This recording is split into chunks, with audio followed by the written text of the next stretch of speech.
The November fog of 1891 had settled upon London like a gray shroud, transforming the familiar streets into a maze of shadows and muffled echoes.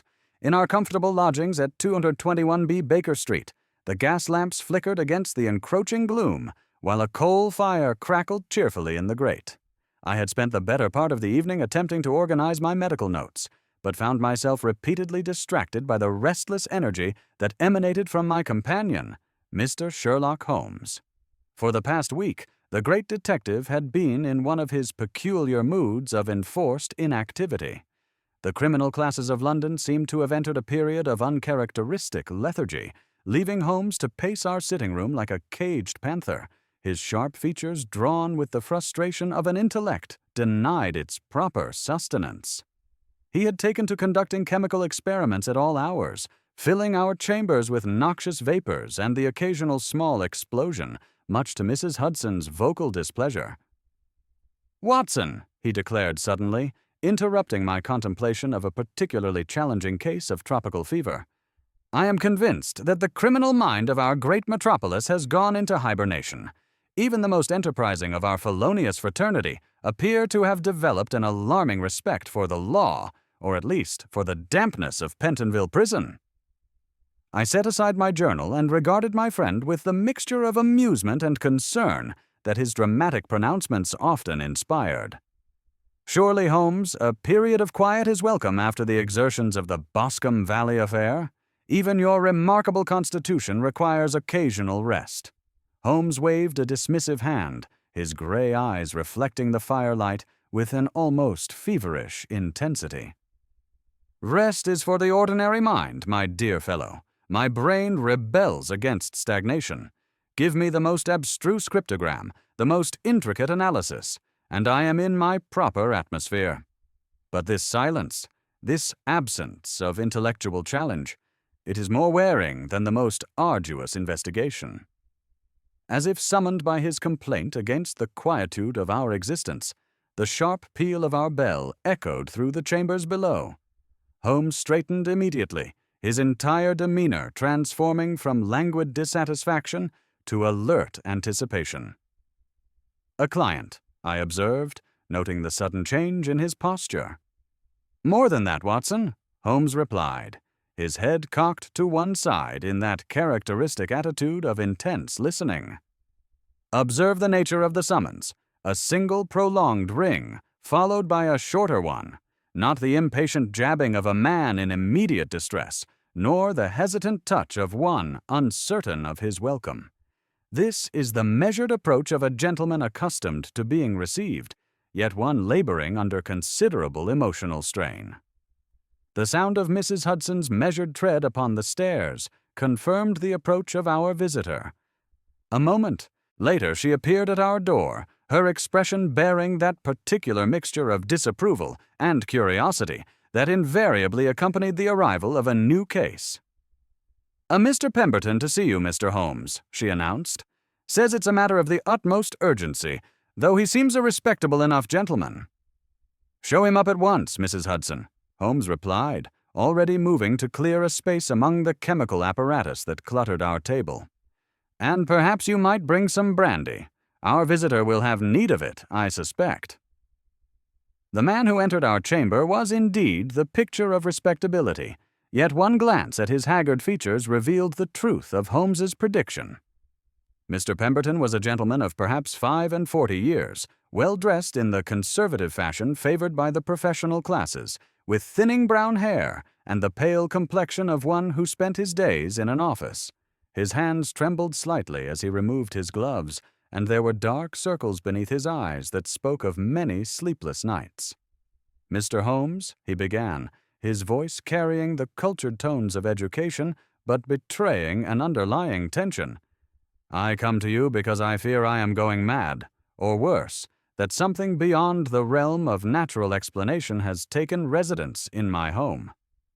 Holmes gestured to the chair opposite mine, his manner assuming that peculiar blend of professional detachment and genuine sympathy that made him so effective with distressed clients. "Pray be seated, Mr. Pemberton. Madness is rarely the explanation for the phenomena that bring men to my door, though I grant you that the alternative may sometimes seem scarcely more palatable. You reside in Belgrave Square, I believe?" Our visitor started, his eyes widening with surprise. "How could you possibly know that?"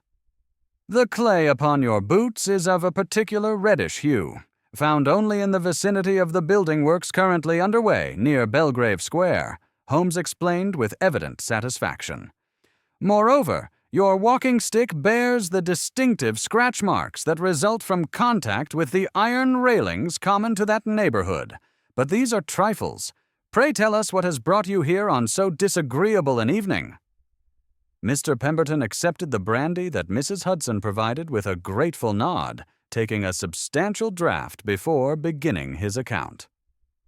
"I am a partner in the firm of Pemberton, Whitley and Associates, solicitors.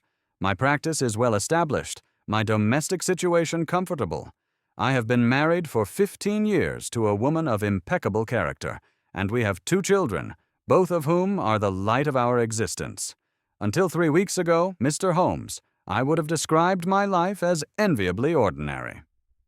"And what occurred 3 weeks ago to disturb this admirable tranquility?"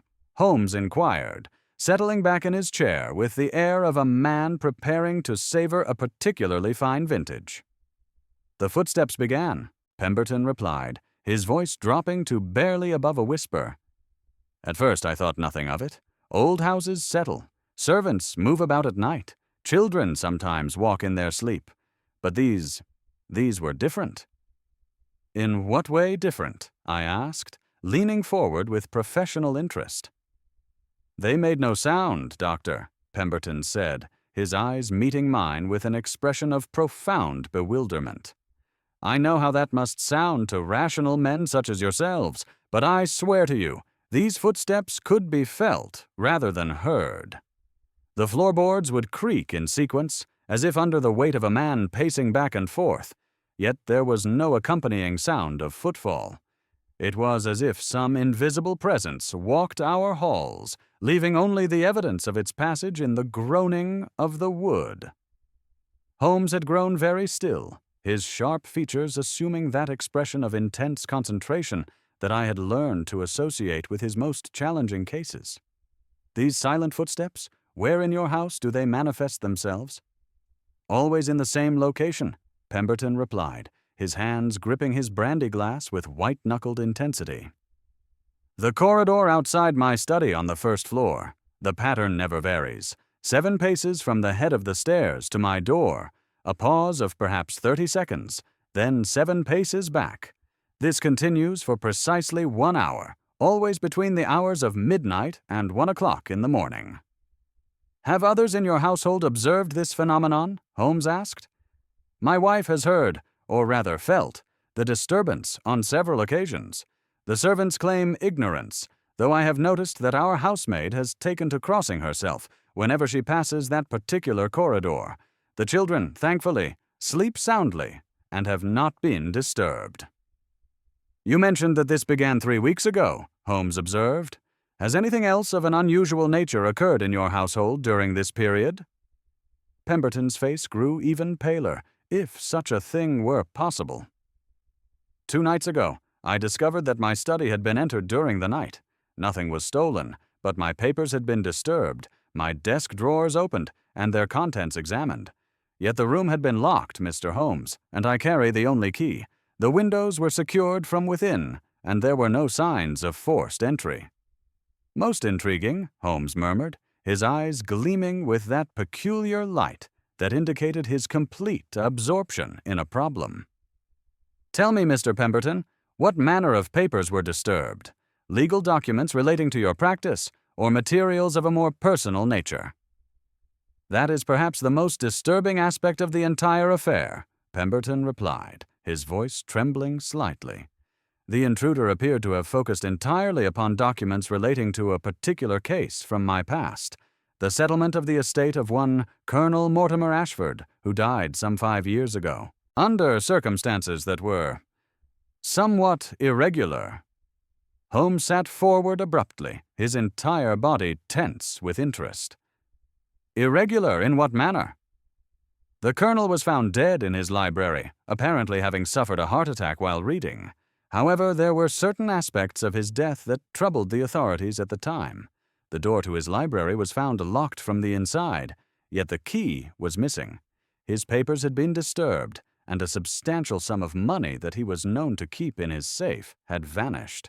The case was eventually ruled a natural death, followed by opportunistic theft. But there were those who suspected something more sinister. "And you handled the legal aspects of his estate?" I asked. "I did, Doctor. The colonel had no living relatives, and his will left the bulk of his fortune to various charitable institutions. However, there was a codicil, added shortly before his death, that bequeathed a significant sum to a man named Jeremiah Blackwood, who claimed to have served as the colonel's Batman during the Afghan campaign." Holmes's eyes narrowed. "This Blackwood, did you meet him personally?" "I did. A most unsettling individual, Mr. Holmes, tall and gaunt, with pale eyes, and a manner that suggested barely contained violence. He claimed that the colonel owed him money for services rendered during their military service, though he was remarkably vague about the specific nature of these services." "And the bequest was honored?" "It was, though I confess I had reservations about the matter. Blackwood's claim seemed questionable, but the codicil was properly witnessed and legally binding. He received nearly £10,000. Holmes rose from his chair and began to pace the room with quick, nervous steps. "Mr. Pemberton, I must ask you a question of the utmost importance. Is Jeremiah Blackwood still alive?" Our client's face went ashen.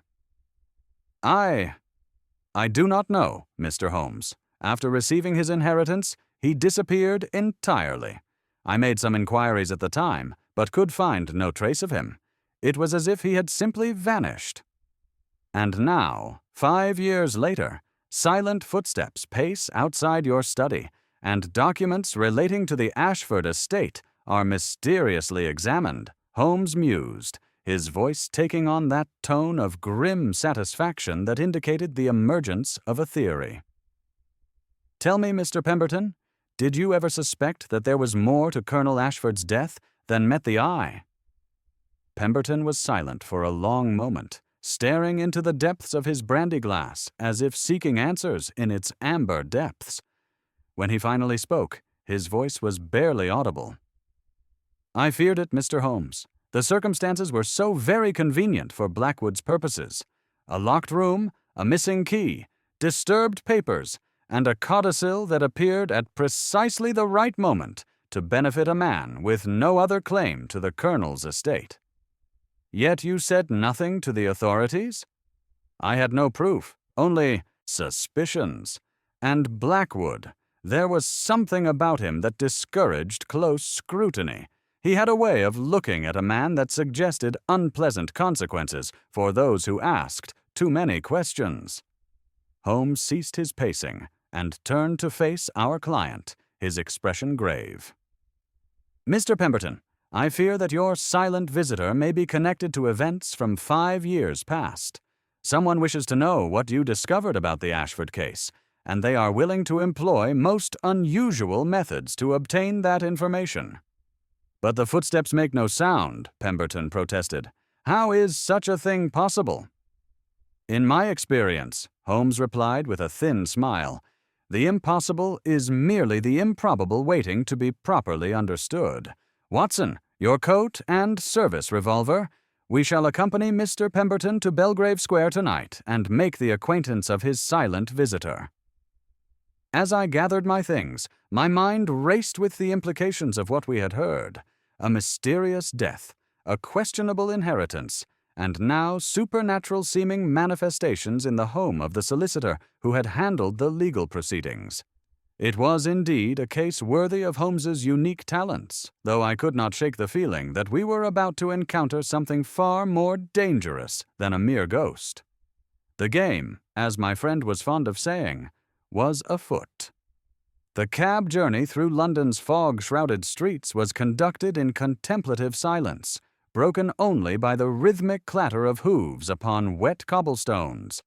The November mist had thickened into a proper pea-souper, transforming the familiar thoroughfares into a maze of spectral shapes and muffled sounds.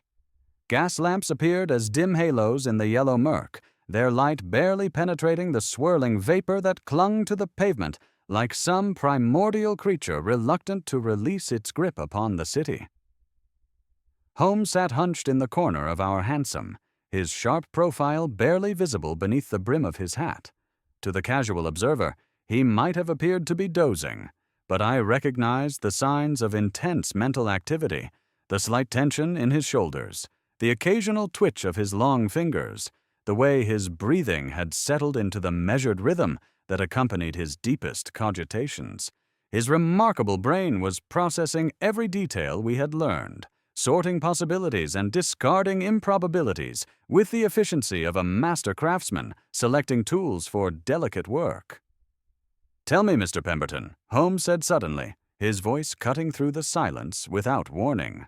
"This anonymous letter you mentioned, can you recall its exact wording?" Our client started, his hands tightening upon his walking stick. "I'm afraid not precisely, Mr. Holmes. The phrasing was crude, threatening. Something about the truth about Colonel Ashford not remaining buried under legal documents. It suggested that someone knew more about the Colonel's death than had been revealed at the inquest." "And you burned this correspondence immediately?" "I confess I was shaken by it," Pemberton admitted, his voice dropping to barely above a whisper. "The timing seemed too coincidental, arriving just as I had begun to notice the disturbances in the house. I feared it might unsettle my wife further if she were to see it." Holmes made a soft sound of disapproval. "Evidence destroyed is justice delayed, Mr. Pemberton, but we must work with what remains to us." The cab drew to a halt before an imposing Georgian townhouse that loomed out of the mist like a ship emerging from fog. Even in the dim gaslight, the building's elegant proportions and well-maintained facade spoke of prosperity and respectability. Yet there was something about the darkened windows and the way the shadows seemed to gather around the entrance that lent the structure an air of brooding unease. We were admitted by a nervous butler whose trembling hands and hollow eyes spoke eloquently of the strain that had settled upon the household. Mrs. Pemberton appeared in the entrance hall, a delicate woman whose pale complexion and anxious manner revealed the toll that recent events had taken upon her constitution. "Mr. Holmes," she said, her voice trembling with barely controlled emotion, "I pray you can help us. The servants whisper of curses and supernatural visitations. Our housemaid has taken to crossing herself whenever she passes the first-floor corridor, and the cook threatens to give notice if these disturbances continue." "Fear not, madam," Holmes replied with that blend of professional confidence and genuine sympathy that made him so effective with distressed clients.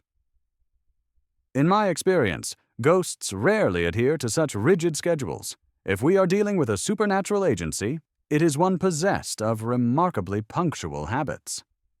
We ascended to the first floor, where Pemberton indicated the corridor in question, a stretch of polished oak flooring that extended from the head of the stairs to his study door.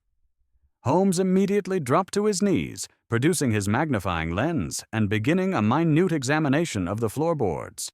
He moved with the intensity of a bloodhound following a scent, his nose inches from the wood, as he crawled slowly along the path where the mysterious footsteps had been detected. "Bring the lamp closer, Watson," he commanded without looking up. "Lower, yes, precisely there." I obliged, illuminating the section of floor he was scrutinizing. To my untrained eye, the wood appeared unremarkable, old, well-polished oak, darkened by generations of use and care. "You perceive nothing unusual?" Holmes asked, pointing with one long finger at what appeared to be a minute scratch in the varnish. "A scratch, certainly, but in a house of this age—" "Fresh," Holmes interrupted. "The edges are clean and white, not yet darkened by oxidation or repeated polishing. And observe the spacing." He rose and paced along the corridor, counting under his breath. 7 paces as you stated, Mr. Pemberton. The stride suggests a man of considerable height. yet the pressure marks are negligible." He pressed his hand firmly upon one of the boards, eliciting a low, mournful groan that echoed through the silent hallway. "The wood is certainly vocal enough. To traverse this corridor without producing audible footfalls would require either levitation or—" He paused, his eyes narrowing as something near the skirting board caught his attention. With a pair of tweezers, he extracted a tiny fibrous particle, placing it carefully into an envelope drawn from his waistcoat. "Now," he said, rising in one fluid motion, "let us examine your study, Mr. Pemberton. I suspect we shall find that your silent visitor has left more tangible evidence of his nocturnal activities." As we approached the study door, Holmes's expression grew increasingly grave. "Keep your revolver close tonight, Watson. A man who can walk through walls without sound has mastered dangerous arts of deception. Such individuals are invariably perilous when cornered."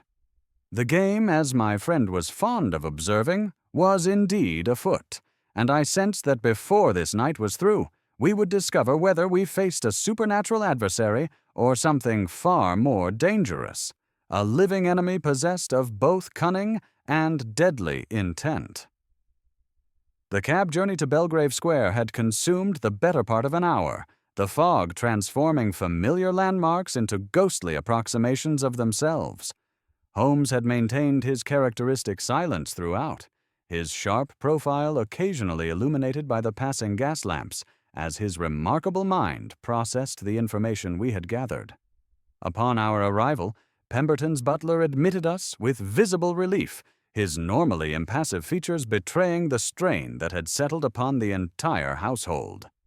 The entrance hall bore the unmistakable atmosphere of a dwelling under supernatural siege, servants moving with nervous efficiency, speaking in hushed whispers and casting anxious glances towards the upper floors where the mysterious manifestations had occurred. Mrs. Pemberton descended the staircase as we entered, her delicate features drawn with exhaustion and anxiety. She clutched a shawl tightly around her shoulders, despite the warmth of the house, as if seeking protection against threats that no fire could dispel. "Mr. Holmes," she said, her voice trembling with barely controlled emotion, "I pray you can restore peace to our home. The servants whisper of curses and vengeful spirits. Our housemaid has taken to crossing herself whenever she passes the first-floor corridor, and the cook threatens to give notice if these disturbances continue. My children sense the tension, though we have tried to shield them from the worst of it." Holmes bowed with that blend of professional courtesy and genuine sympathy that made him so effective with distressed clients. "Fear not, madam. In my experience, ghosts rarely adhere to such rigid schedules as your nocturnal visitor maintains. If we are dealing with a supernatural agency, it is one possessed of remarkably punctual habits, a characteristic I have yet to encounter in any genuine paranormal phenomenon." Before ascending to examine the scene of the disturbances, Holmes insisted upon interviewing the household staff. "The terror of the servants' hall is often more illuminating than the stoicism of the drawing-room," he observed to Pemberton, who quickly summoned the butler and housemaid. The elderly butler, Smith, and young Clara the housemaid appeared at the foot of the stairs like prisoners awaiting sentencing, casting fearful glances toward the upper floors. Clara's eyes were red-rimmed and wide with apprehension, her hands twisting her apron with nervous energy. "You are the one who attends to the first floor?" Holmes asked, directing his sharp gaze toward the maid. Clara curtsied, her voice barely above a whisper. "Yes, sir, though I tries to be quick about it these days. The air, it goes cold, sir, like a tomb. About a minute before the footsteps, the gas lamps flicker, and a draft comes out of nowhere. It smells old, musty, sharp, like the medicine Dr. Fenwick used to bring when the colonel was sick, only stale, mixed with dust." Holmes's nostrils flared slightly, a reaction I had come to recognize as a sign of intense interest. "Dr. Fenwick attended Colonel Ashford here in his final weeks?" "Yes, sir," Smith added solemnly. "Day and night he was here. I have served in this house for 30 years, gentlemen. I know its creaks and its groans, but this smell, it is not of this house. It is the scent of the Colonel's bad luck, come back to haunt us." "And the footsteps themselves," Holmes continued, "do they sound heavy or light?" "Heavy, sir," Clara replied instantly. "Slow and heavy, like a man carrying a great weight. Creak, pause, creak. It makes the heart stop. It does." Having gathered this crucial intelligence, Holmes led us up the elegant staircase to the first floor, where the corridor in question stretched before us, a passage of polished oak flooring that extended perhaps 30 feet from the head of the stairs to Pemberton's study door. The afternoon light streaming through tall windows illuminated every detail with crystalline clarity, yet there was something about the space that suggested hidden secrets lurking beneath its respectable surface. Holmes did not advance immediately into the corridor.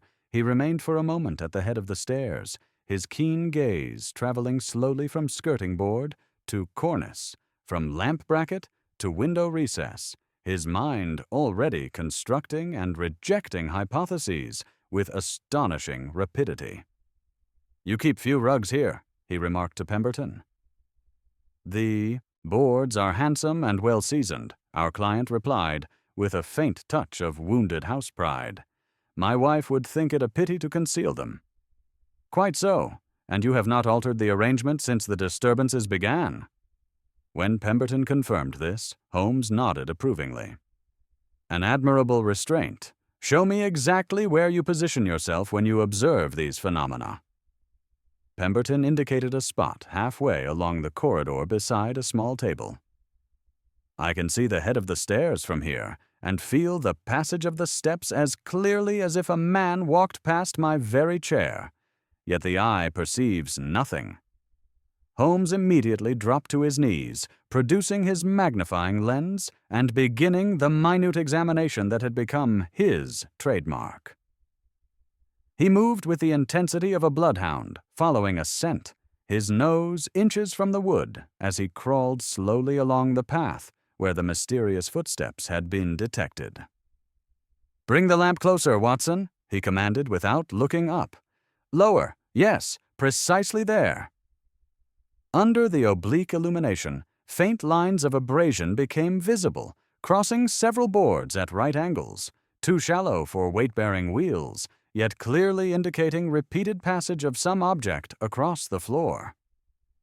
Holmes extracted microscopic fragments with his tweezers, including what appeared to be tiny particles of rubber. "Fresh scratches," Holmes announced with satisfaction, pointing to minute marks in the varnish. "The edges are clean and white, not yet darkened by oxidation or repeated polishing. 7 distinct marks, corresponding precisely to the 7 paces you described, Mr. Pemberton. The spacing suggests a man of considerable height, yet the pressure marks are negligible, far less than one would expect from someone of such stature." He pressed his hand firmly upon one of the boards, eliciting a low, mournful groan that echoed through the silent hallway. "The wood is certainly vocal enough. To traverse this corridor without producing audible footfalls would require either levitation or specialized footwear designed to muffle sound. Yet even such precautions would not account for the complete silence described."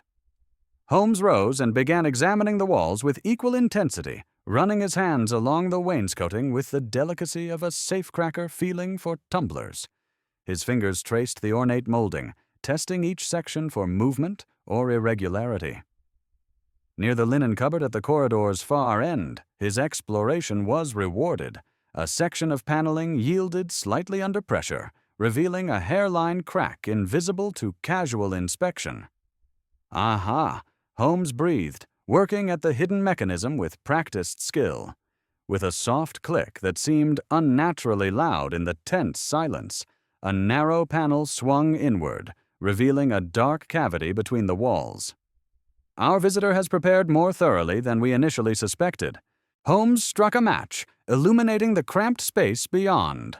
The flickering light revealed rough wooden beams and what appeared to be a network of thin cables running along the joists, disappearing into the darkness above and below. The acrid smell of machine oil mixed with something sharper, a chemical odor I recognized from my medical training. "Ether," I identified, or something closely related. Excellent, Watson. Our phantom takes precautions against detection that extend well beyond mere silence. Holmes withdrew from the passage, carefully closing the hidden panel to avoid alerting our adversary that his secret route had been discovered.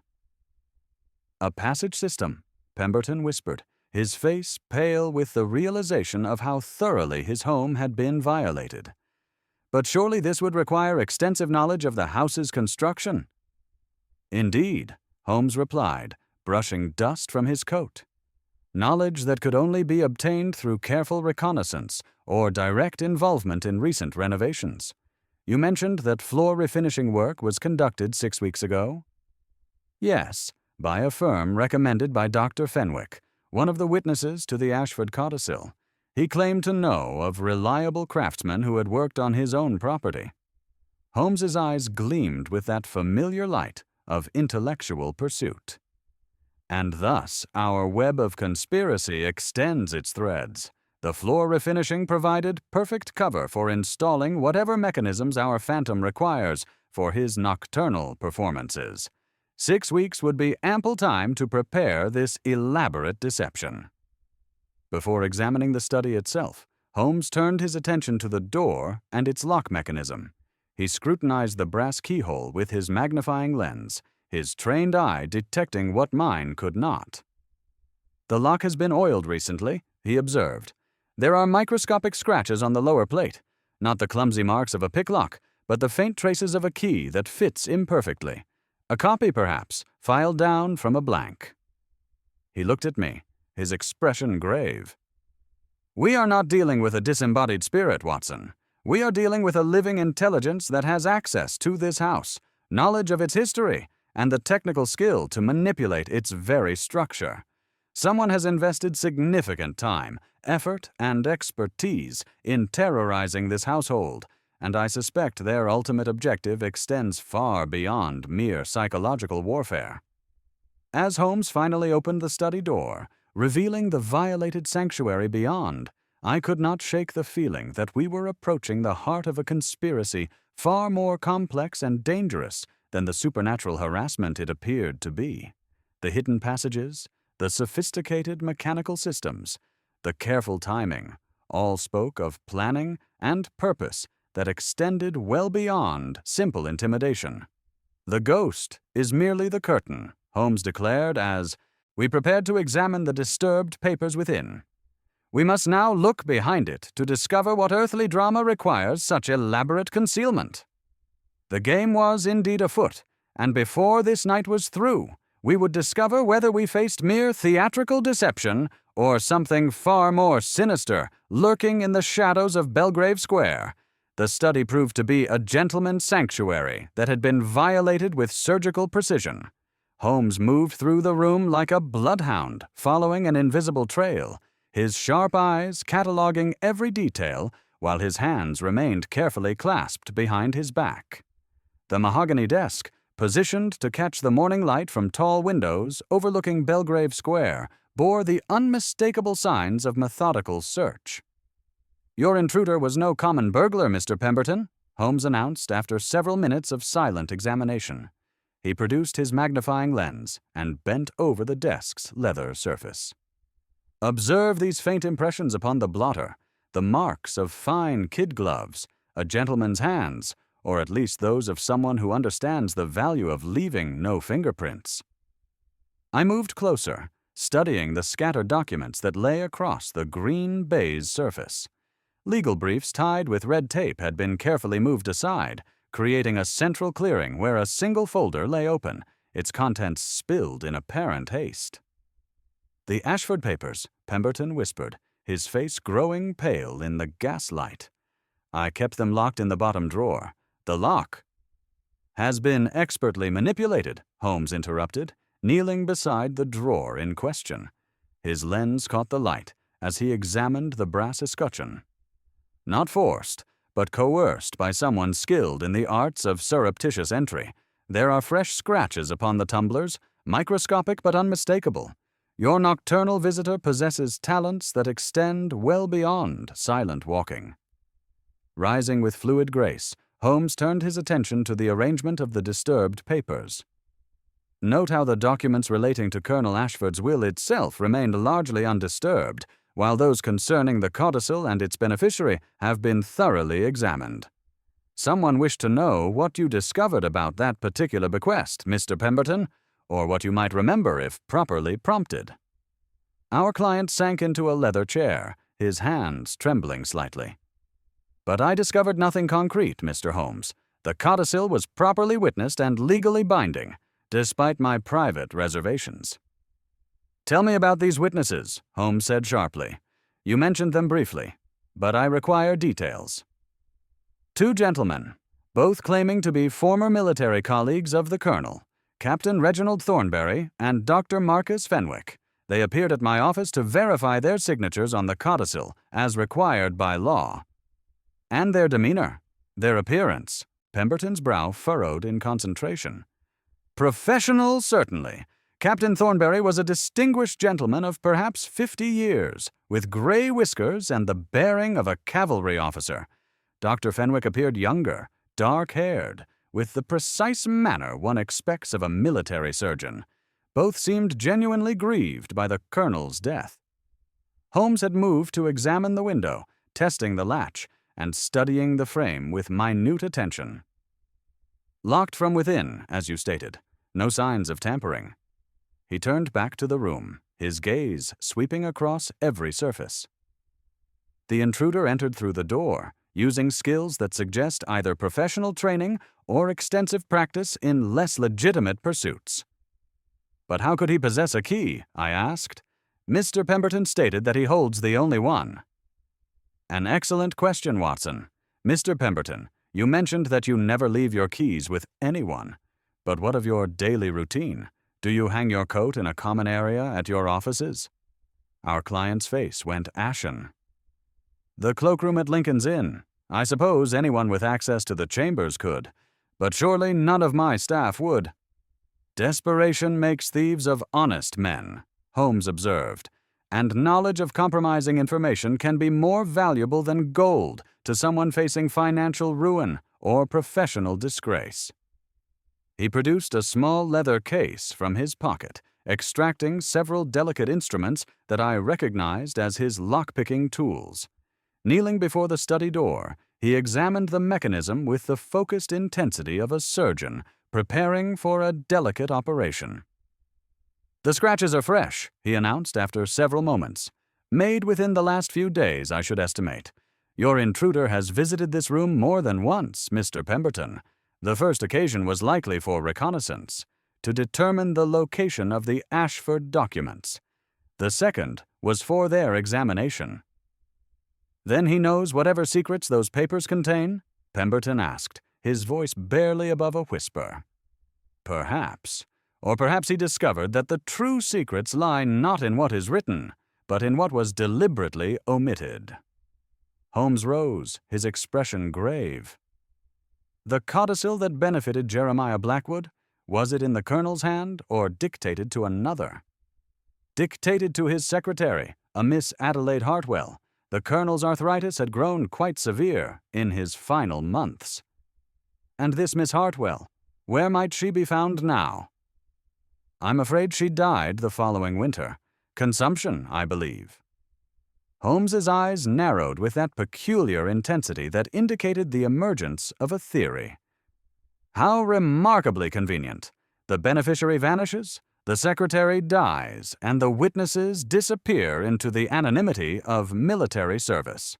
One might almost suspect a deliberate effort to eliminate inconvenient testimony.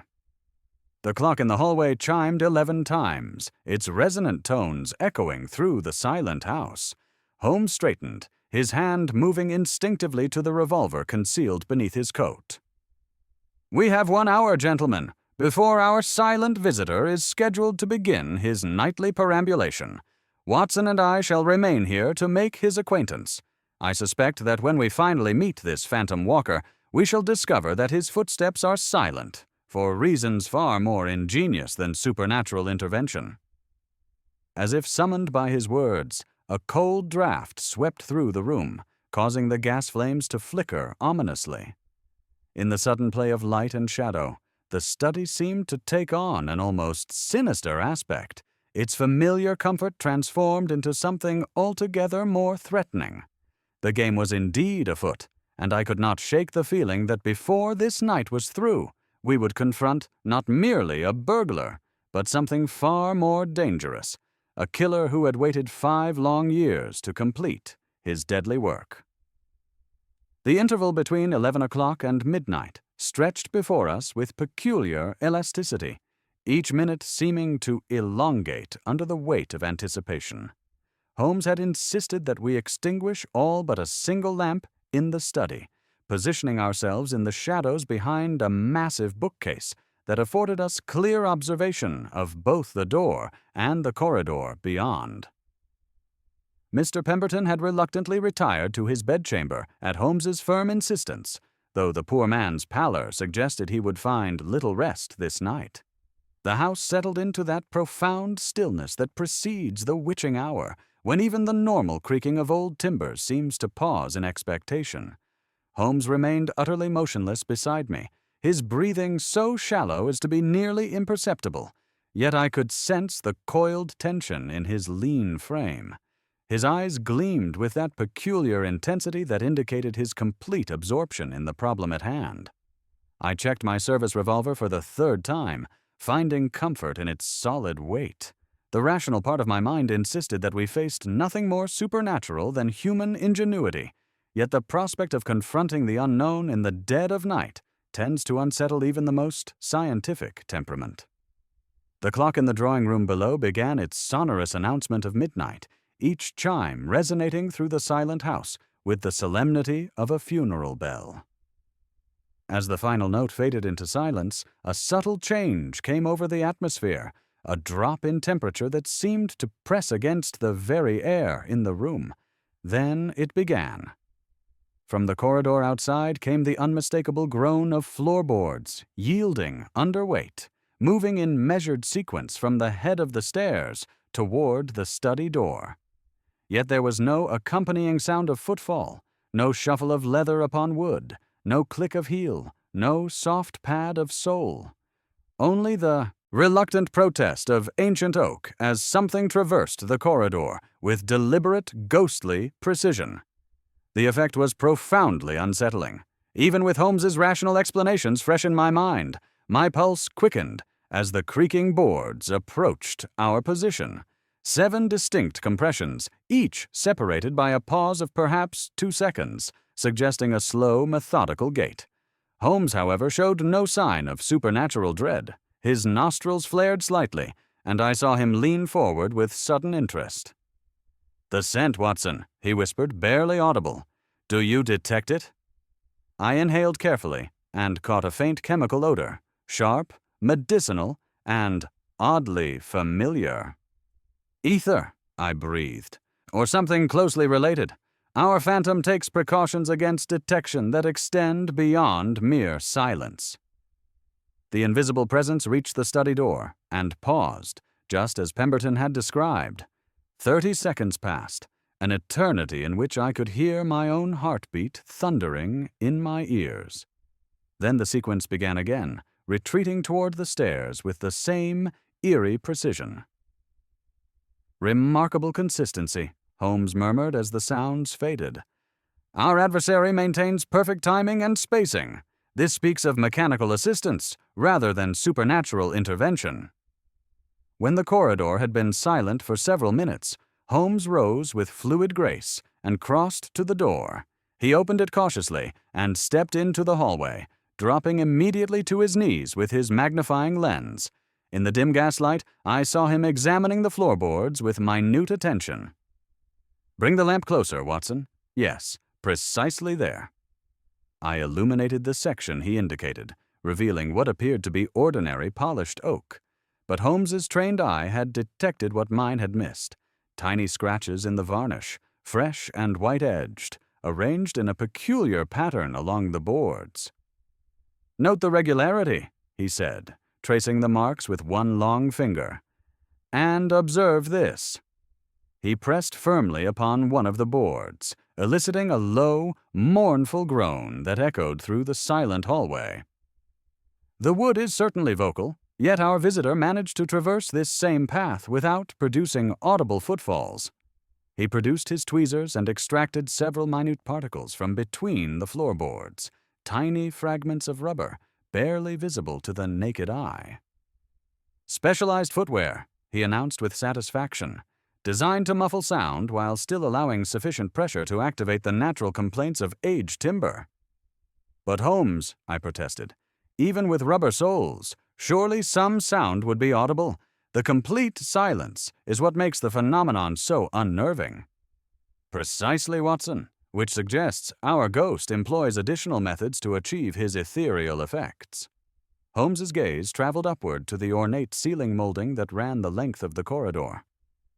"The answer may lie not in what we observe, but in what we fail to perceive." He moved to examine the walls more closely, running his hands along the wainscoting with the delicacy of a safecracker. Near the linen cupboard at the far end of the corridor, his fingers found what they sought, a section of paneling that yielded slightly under pressure. "Most interesting," he murmured, working at the hidden mechanism. With a soft click, a narrow panel swung inward, revealing a dark cavity between the walls. Our visitor has prepared more thoroughly than we initially suspected. The space beyond was cramped but sufficient for a man to move through. Holmes struck a match, illuminating rough wooden beams and what appeared to be a network of thin cables running along the joists. The acrid smell of ether was much stronger here, mixed with the mustiness of long enclosed air. "A passage system," I observed, "but surely this would require extensive knowledge of the house's construction." "Indeed, knowledge that could only be obtained through careful reconnaissance, or—" Holmes paused, his expression growing grave. "Or through direct involvement in recent renovations to the property." "The floor refinishing work," I said, remembering Pemberton's earlier mention. "Precisely. 6 weeks ago, if I recall correctly. Ample time to install whatever mechanisms our phantom requires for his nocturnal performances." Holmes withdrew from the passage, his face set in grim lines. "This is no random haunting, Watson. Someone has invested considerable time, effort, and expertise in terrorizing the Pemberton household. But to what end? That remains the crucial question. However, I suspect the answer lies not in supernatural malice, but in very earthly concerns related to the Ashford inheritance." Holmes closed the hidden panel carefully, ensuring it appeared undisturbed. "Our phantom seeks something specific from this house, and the ghostly footsteps are merely a means of keeping the inhabitants distracted while he conducts his true business." As we returned to the study, Holmes's expression remained thoughtful. "The sophistication of this operation troubles me, Watson. We are dealing with someone who possesses not only criminal intent, but considerable resources and technical knowledge. The network of passages, the specialized equipment, the precise timing, all suggest careful planning over an extended period." "Do you suspect Jeremiah Blackwood?" "Blackwood remains a possibility, but I begin to think our adversary may be someone with even greater access to the Pemberton household and its secrets." Holmes settled into his chair, steepling his fingers in that characteristic gesture. "Consider the witnesses to the Ashford codicil, Captain Thornberry and Dr. Fenwick. Both possessed the military engineering knowledge necessary for such an undertaking. Both had legitimate reasons to visit this house. During the legal proceedings, you believe one of them recommended the floor refinishing work. I intend to verify that supposition tomorrow. For now, we know that our ghost is flesh and blood, that he operates according to mechanical principles rather than supernatural ones, and that his ultimate objective extends far beyond mere intimidation." Holmes's eyes glittered with that familiar light of intellectual pursuit. "The game grows more complex, Watson, but also more fascinating. We are dealing with a mind of considerable cunning, one that will require all our skills to unmask." A distant sound from the street below, The clip-clop of a late, hansom cab reminded us that the world beyond these haunted walls continued its normal course.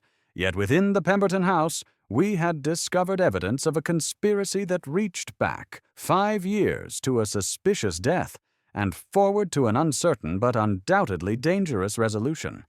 The silent footsteps had revealed their secret, but in doing so, they had opened the door to mysteries far more sinister than any ghost could provide. The gray light of dawn found us still in the study, though Holmes had permitted me a brief respite in an armchair while he continued his methodical examination of the Ashford documents. The papers lay spread across Pemberton's desk in careful arrangement, and Holmes moved among them like a chess master contemplating a particularly intricate endgame. His eyes were bright despite the sleepless night, animated by that peculiar energy that sustained him during the most demanding investigations. "The pattern emerges, Watson," he announced as I stirred from my uncomfortable doze, "though I confess the picture it presents is more disturbing than I had initially anticipated." I rose stiffly, my military injury protesting the night's vigil, and joined him at the desk. The documents before us appeared unremarkable at first glance, standard legal instruments detailing the disposition of Colonel Ashford's considerable estate. Yet Holmes's finger traced a sequence of dates and signatures that seemed to hold particular significance for his trained eye. "Observe the timeline carefully," he said, his voice taking on that lecturing tone he employed when explaining his deductions.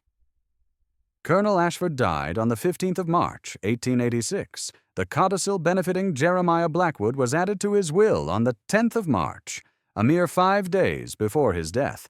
Yet according to Pemberton's correspondence, the colonel had been in declining health for several months prior to this sudden legal activity. "Perhaps he wished to settle his affairs before the end," I suggested, though something in Holmes's manner suggested this explanation would prove insufficient. "A reasonable supposition, Watson. However, observe this crucial detail." Holmes produced his magnifying lens and directed my attention to the witness signatures on the codicil. Captain Thornbury and Dr. Fenwick both signed on the 10th of March. Yet here, buried in Pemberton's correspondence file, is a letter from Dr. Fenwick dated the 8th of March, written from Edinburgh on Royal College of Surgeons' letterhead. How did he travel from Scotland to London, witness a legal document, and return north within the span of 48 hours? I studied the documents more closely, beginning to perceive the inconsistency that had caught Holmes's attention. The railway timetables would make such a journey possible, though arduous and expensive. Possible, yes, but consider this additional complication. Holmes extracted another document from the carefully arranged pile. The colonel's personal physician, Dr. Harrington, noted in his final examination, conducted on the 12th of March, that the patient showed signs of acute distress and mental confusion. He specifically mentioned that Ashford seemed unable to recognize familiar faces and spoke incoherently about betrayal and military secrets from his Afghan service. The implications were beginning to crystallize in my mind with uncomfortable clarity. "You suspect the colonel was being systematically poisoned." "The symptoms are consistent with certain alkaloid compounds that could be administered gradually to produce progressive mental deterioration while mimicking natural decline." Dr. Harrington attributed the signs to the progression of the colonel's heart condition, but a military surgeon would possess both the knowledge and access to such substances. Holmes began to pace the room with those sharp, decisive movements that indicated his mind was working at full capacity. "Consider the sequence of events with fresh eyes, Watson. A codicil is hastily prepared, benefiting a man with questionable claims to the colonel's gratitude. The document is witnessed by 2 military colleagues whose presence in London at the critical moment appears doubtful. 5 days later, the colonel is found dead in his locked library, his papers disturbed, and a substantial sum missing from his safe. The key to the library has vanished, suggesting either supernatural intervention or human ingenuity of the highest order." Our discussion was interrupted by the arrival of the butler, whose normally composed demeanor showed signs of considerable agitation. "Mr. Pemberton, sir," he announced with barely controlled nervousness. "Another letter has arrived, delivered by hand as before, with no messenger waiting for a reply." Pemberton entered the study, his face already drawn with anxiety from the sleepless night. He broke the seal with trembling fingers, and as his eyes moved down the page, his complexion turned ashen. Without a word, he handed the sheet to Holmes, who scanned it rapidly before passing it to me. The handwriting was more refined than I had expected, suggesting education despite the crude nature of the message. "Mr. Pemberton, your midnight visitors have been observed. Cease your investigations immediately, or you shall discover that the Colonel's fate was not unique. The dead do not rest easy when their secrets are disturbed, and those who persist in disturbing them shall join their eternal silence. This is your final warning." "The third such communication?" Holmes asked sharply. "The second that I have preserved," Pemberton admitted, his voice hoarse with fear. "The first was vaguer, merely suggesting that some matters were best left undisturbed. I destroyed it, thinking it the work of a crank. I begin to fear I have been catastrophically naive." Holmes studied the letter with intense concentration, holding it up to the morning light streaming through the windows. "The paper is of good quality, the handwriting educated, the phrasing calculated to inspire maximum dread while revealing minimum information. Our adversary is no common blackmailer, Mr. Pemberton. This suggests someone with both intelligence and resources." "But what am I to do?" Pemberton cried, his composure finally cracking under the accumulated strain. "Shall I send my wife and children away? Abandon the house altogether? I cannot have them in danger because of events that occurred 5 years ago." Holmes's expression grew thoughtful as he continued to examine the threatening letter. "Yes, your family should be removed to safety immediately. Our phantom has progressed from theatrical manifestations to direct threats, which suggests the stakes are far higher than mere intimidation. However, you must continue your normal routine, Mr. Pemberton. Any sudden departure on your part would only accelerate whatever timeline our adversary is following." "You believe there is a specific timeline?" "I am convinced of it. The silent footsteps began 3 weeks ago, the searches of your study intensified, and now direct threats arrive as we close in on the truth. Someone is working toward a deadline, Watson, and I suspect that deadline is rapidly approaching." Holmes moved to the window, gazing out at Belgrave Square as the morning traffic began to stir. "Tell me, Mr. Pemberton, in your examination of the Ashford estate, did you encounter any references to valuable personal effects beyond the monetary bequests? Jewelry, perhaps, or precious stones acquired during the Colonel's military service?" Pemberton's brow furrowed in concentration. "There were mentions of various personal items, but nothing of extraordinary value listed specifically. The Colonel was known to be somewhat secretive about his private affairs. Why do you ask?" "Because men do not orchestrate elaborate campaigns of terror for mere documents, however compromising they might be.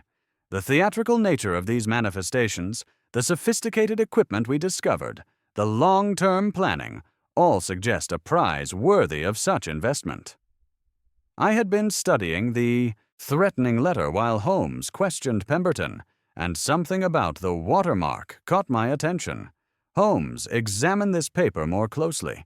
The watermark appears to be that of Wigmore and Sons, the stationers in Piccadilly. Rather expensive paper for anonymous threats. "Excellent observation, Watson. Our correspondent either possesses refined tastes or wishes us to believe he does. Either way, it provides us with a potential avenue of investigation." Holmes folded the letter carefully and placed it in his waistcoat pocket. "Mr. Pemberton, I must insist that you preserve any future communications, regardless of their content. Every detail may prove crucial." "And in the meantime?" "In the meantime, we shall pay a visit to Wigmore and Sons and make inquiries about recent purchases of their finest stationery. We shall also examine the military records of Captain Thornbury and Dr. Fenwick more thoroughly. I begin to suspect that their connection to Colonel Ashford extends far beyond mere witnessing of legal documents." As if summoned by his words, Mrs. Hudson appeared at the door with a telegram. Holmes tore it open, scanned the contents, and his expression grew grave. "From my contacts at the War Office," he explained. "Captain Reginald Thornberry was cashiered from his regiment in 1885 for conduct unbecoming, specifically involving gambling debts and irregularities in the regimental accounts. Dr. Marcus Fenwick's military career ended under similar circumstances, though in his case, the charges involved unauthorized experimentation with anesthetic compounds. Both men with reasons to seek financial redemption, I observed, and both possessed of precisely the skills our Phantom requires: engineering knowledge for the passage system and chemical expertise for whatever compounds may have been used to incapacitate Colonel Ashford." Holmes's eyes gleamed with that familiar light of intellectual pursuit. "The web grows more complex, Watson, but also more comprehensible. We are dealing with a conspiracy that has been 5 years in the making." The clock in the hallway chimed 9 times, and Holmes straightened with sudden decision. "Come, Watson. We have calls to make and records to examine. Mr. Pemberton, take every precaution, but maintain your normal schedule. Our adversary expects you to be frightened into submission or rash action. We shall disappoint him on both counts." As we prepared to depart, I could not shake the feeling that we were approaching the heart of a conspiracy far more dangerous than mere ghostly harassment. The silent footsteps had been merely the opening movement in a symphony of deception that stretched back to a locked room in 1886 and forward to a confrontation that would test all of Holmes's remarkable abilities. The game was indeed afoot, and the stakes were rising with each passing hour. The morning fog had begun to dissipate by the time our hansom deposited us outside Wigmore and Sons, the distinguished stationers whose elegant Piccadilly establishment had served London's professional classes for the better part of a century. Holmes paused on the threshold, his keen eyes taking in the brass nameplate and the carefully arranged display of fine writing materials that spoke of quality and discretion. "Note the clientele, Watson," he murmured, observing a well-dressed gentleman emerging with a wrapped parcel. "Barristers, physicians, members of Parliament, precisely the sort who would appreciate both the quality and the anonymity that such an establishment provides." Inside, the shop maintained an atmosphere of hushed efficiency. A clerk of middle years, his fingers permanently stained with ink, approached us with the measured deference of one accustomed to serving distinguished customers. Holmes wasted no time on pleasantries, producing the threatening letter with its distinctive watermark clearly visible. "I represent a legal firm investigating a case of potential forgery," Holmes announced, his tone carrying just enough authority to discourage questions. "This particular paper stock, can you tell me who might have purchased it within recent weeks?" The clerk examined the sheet with practiced expertise, his expression growing thoughtful. "That would be our imperial grade, sir. Quite expensive, and purchased infrequently. We maintain detailed records of all such sales, as our clientele often requires matching stock for future correspondence." He withdrew to consult a leather-bound ledger, returning with evident satisfaction. "We have had only 2 purchases of this particular grade in the past month. Mrs. Charlotte Whitmore ordered a full ream for her personal correspondence, and a gentleman identifying himself as Dr. Marcus Fenwick purchased half a ream approximately 3 weeks ago." Holmes's eyes gleamed with that familiar light of intellectual triumph. "This Dr. Fenwick, can you describe him in detail?" "Certainly, sir. A gentleman of perhaps 45 years, dark hair with streaks of gray at the temples, and the precise bearing of a medical professional. He declined to provide an address for our delivery service, preferring to take the paper with him immediately. I found it somewhat irregular, though his manner was entirely respectable." "And the date of this transaction?" The clerk consulted his records once more. "The 20th of October, sir. He paid in cash, which was also somewhat unusual for a purchase of this magnitude." We departed with this crucial intelligence, Holmes's satisfaction evident in his brisk stride. "The net tightens, Watson. Dr. Marcus Fenwick, formerly of Her Majesty's Forces, currently resident somewhere in London, and now confirmed as the author of threatening communications to our client. The pattern grows ever clearer. Our next destination was Scotland Yard, where Inspector Lestrade awaited us, with the military records Holmes had requested. The inspector's cluttered office seemed even more chaotic than usual, with documents and files scattered across every available surface. "Your telegram was most insistent, Mr. Holmes," Lestrade said without preamble. "I've pulled the service records for both Captain Thornbury and Dr. Fenwick, though I confess the relevance to your supernatural harassment case escapes me." "There is nothing supernatural about our adversaries, Lestrade, I assure you," Holmes replied, settling into the offered chair. "What have you discovered about these two gentlemen?" The inspector consulted his notes with evident reluctance. "Both served with distinction in Afghanistan initially. Captain Reginald Thornbury was attached to the 66th Regiment of Foot, saw action at Maiwand, and received commendation for gallantry under fire. However, his career ended in disgrace in 1885 when regimental funds went missing. He was quietly cashiered rather than court-martialed, suggesting influential friends intervened on his behalf." "And Dr. Fenwick?" "Dr. Marcus Fenwick served as regimental surgeon with the same unit. His record was exemplary until 1884, when questions arose regarding his medical practices. Specifically, there were allegations of unauthorized experimentation with anesthetic compounds on wounded soldiers. The charges were never formally proven, but he was removed from active service under circumstances that precluded future military employment." Holmes leaned forward with sudden intensity. "Both men served in the same regiment as Colonel Mortimer Ashford?" Lestrade's eyebrows rose in surprise. "Indeed they did, Mr. Holmes. The 66th Foot was Colonel Ashford's regiment during the final phase of the Afghan campaign. How did you deduce that connection?" "The circumstances demanded it, Lestrade.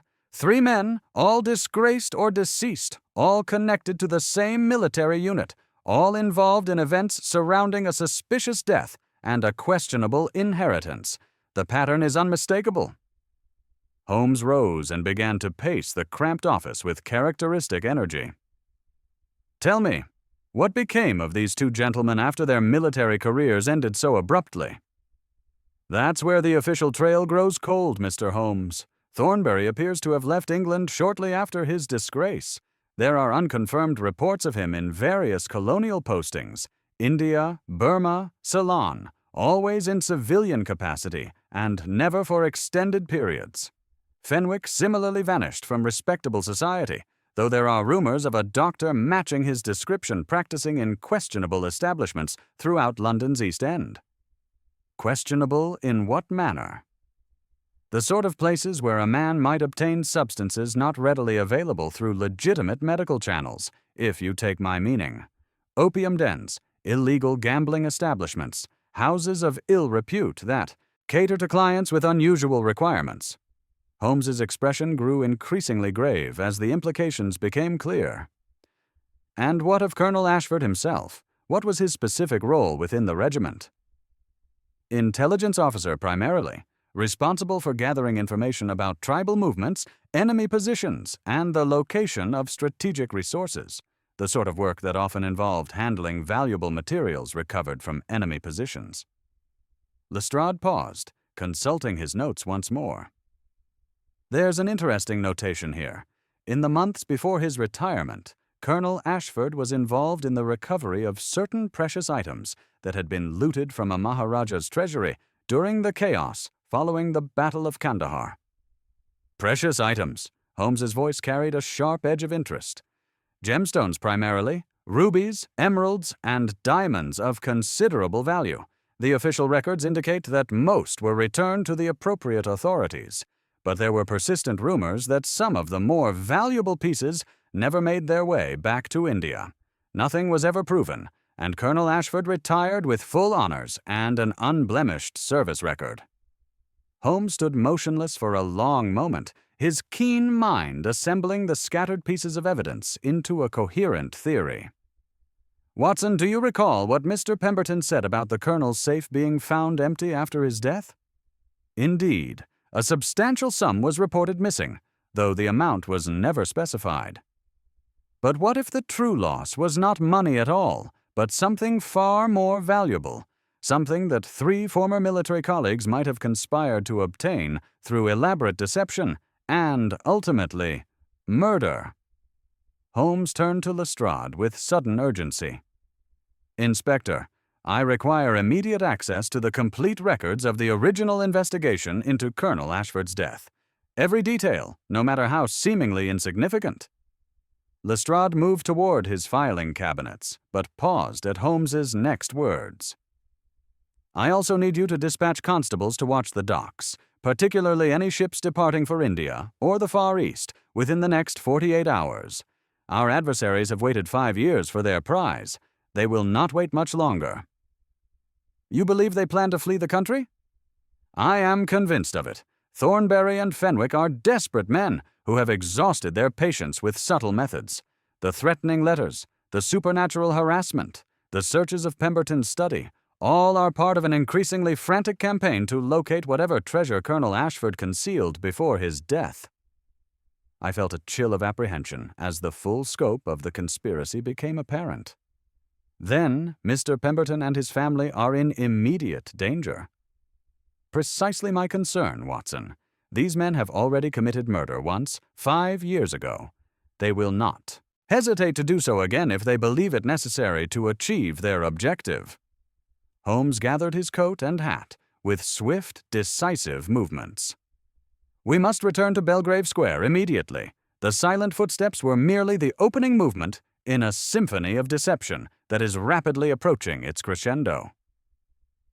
As we emerged from Scotland Yard into the grey London afternoon, the weight of our discoveries pressed upon us with almost physical force. The case had evolved from a curious mystery of supernatural manifestations into something far more sinister, a conspiracy involving theft, forgery, and murder that stretched back to the Afghan frontier and forward to a confrontation that would test all of Holmes's remarkable abilities. "The endgame approaches, Watson," Holmes said as we climbed into a waiting hansom.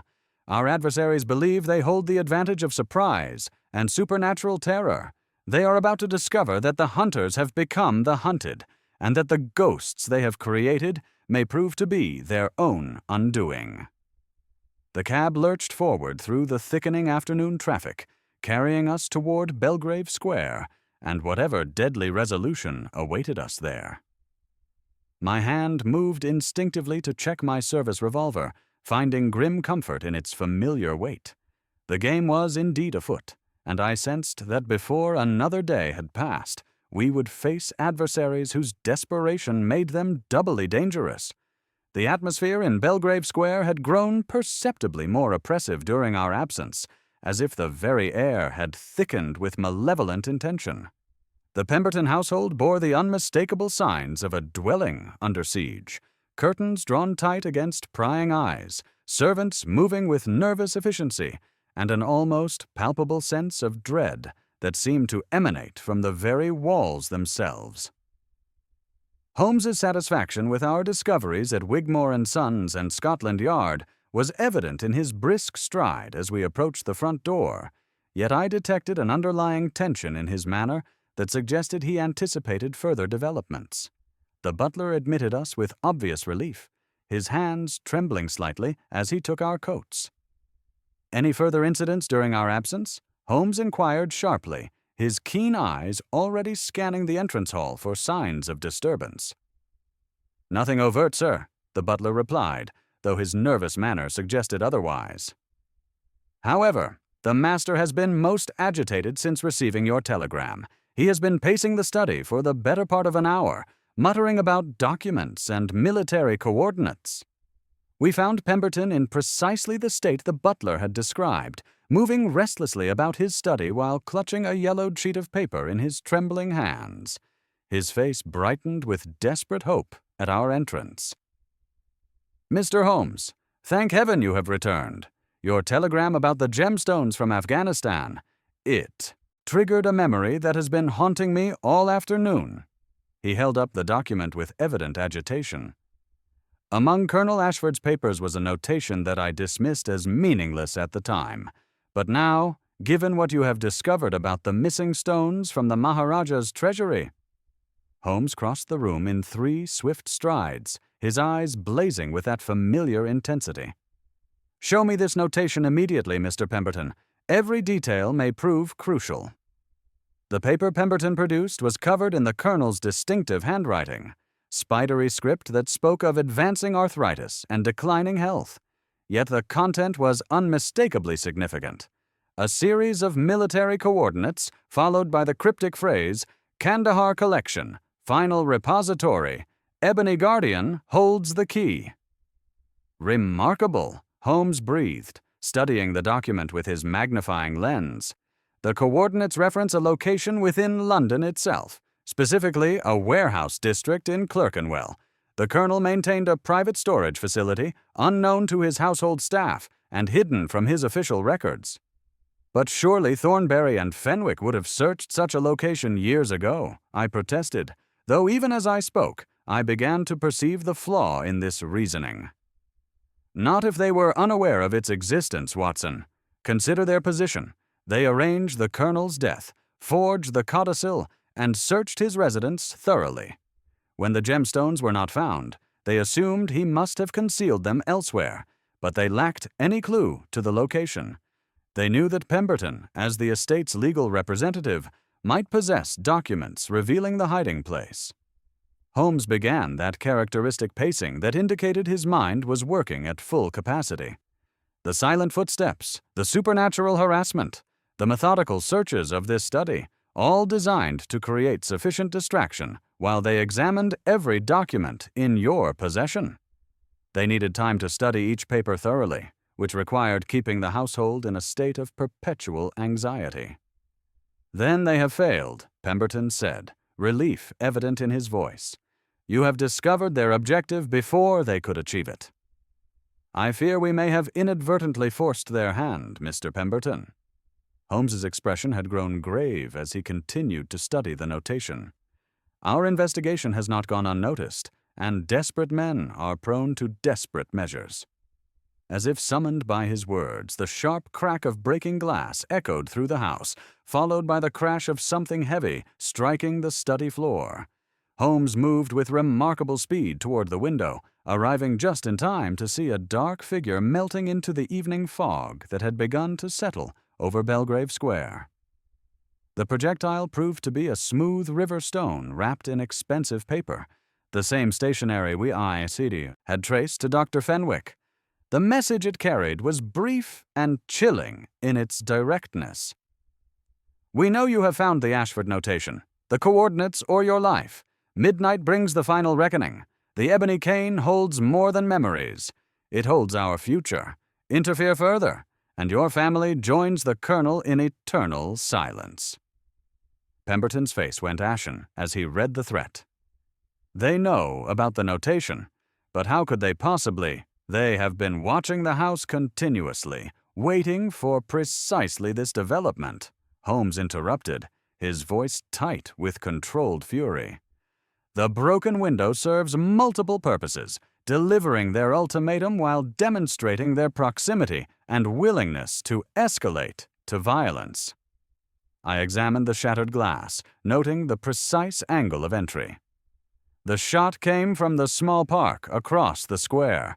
A skilled marksman could easily have struck a human target rather than the window." "Precisely, Watson. This was a calculated warning, not a random attack. They wish to force Mr. Pemberton into revealing the location while demonstrating that they possess both the means and the will to carry out their threats."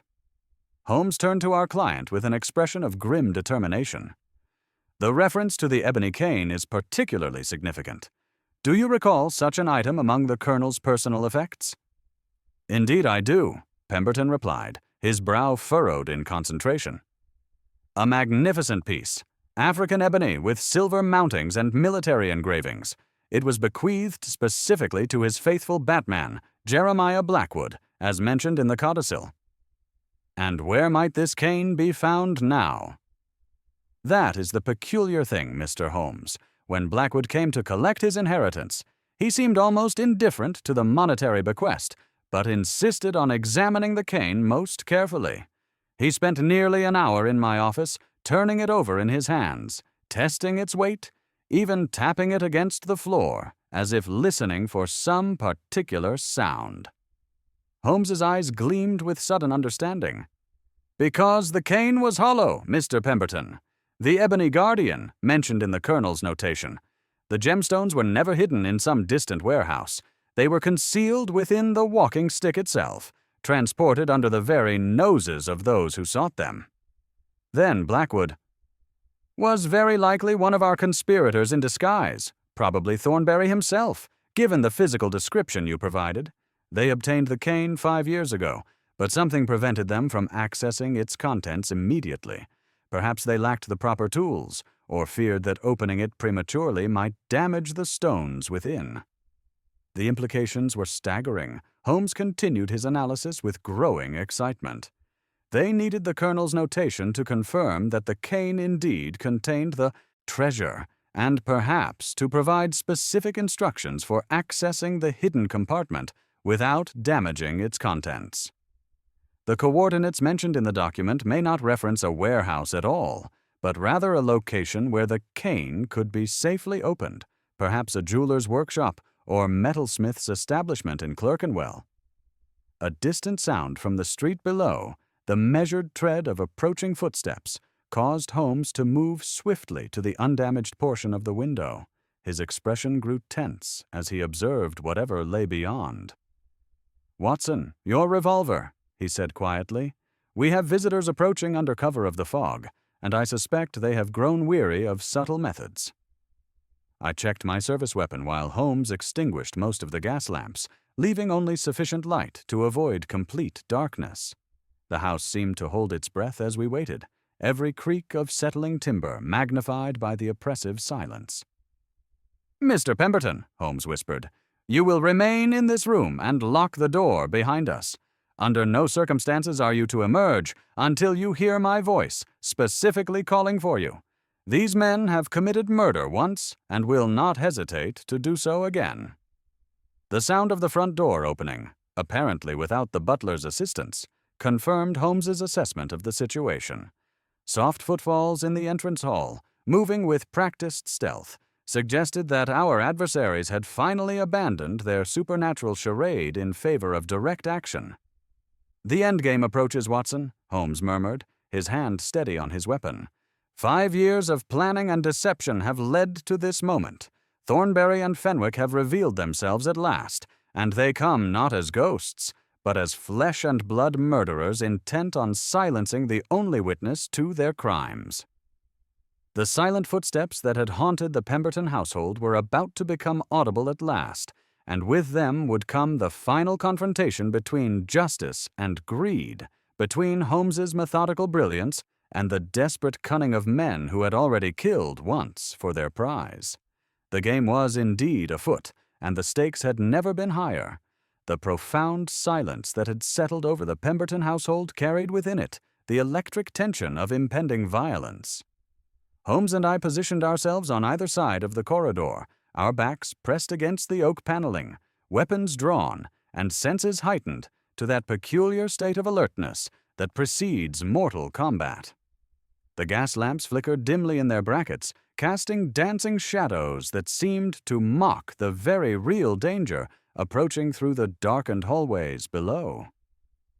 From the entrance hall came the unmistakable sound of the front door opening with practiced stealth, no fumbling with locks or forced entry, but the smooth operation of men who possessed intimate knowledge of their target.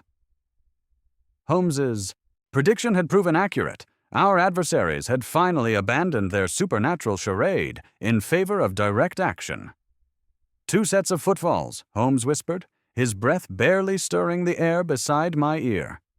"Moving with military precision, they intend to approach from multiple directions, one through the main staircase, the other via the servants' route they know so well from their nocturnal reconnaissance." The sound of measured steps ascending the main staircase reached us first, no longer muffled by rubber soles or theatrical contrivance. These were the boots of a man who had abandoned stealth for intimidation, each footfall echoing through the house with deliberate menace. "Pemberton!" The voice that boomed from the stairwell carried the unmistakable authority of military command, though corrupted by years of desperation and moral decay. "We know Holmes is with you. We know you have found the Colonel's notation.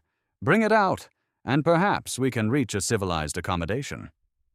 Holmes remained motionless, his keen mind calculating angles and timing with the precision of a chess master.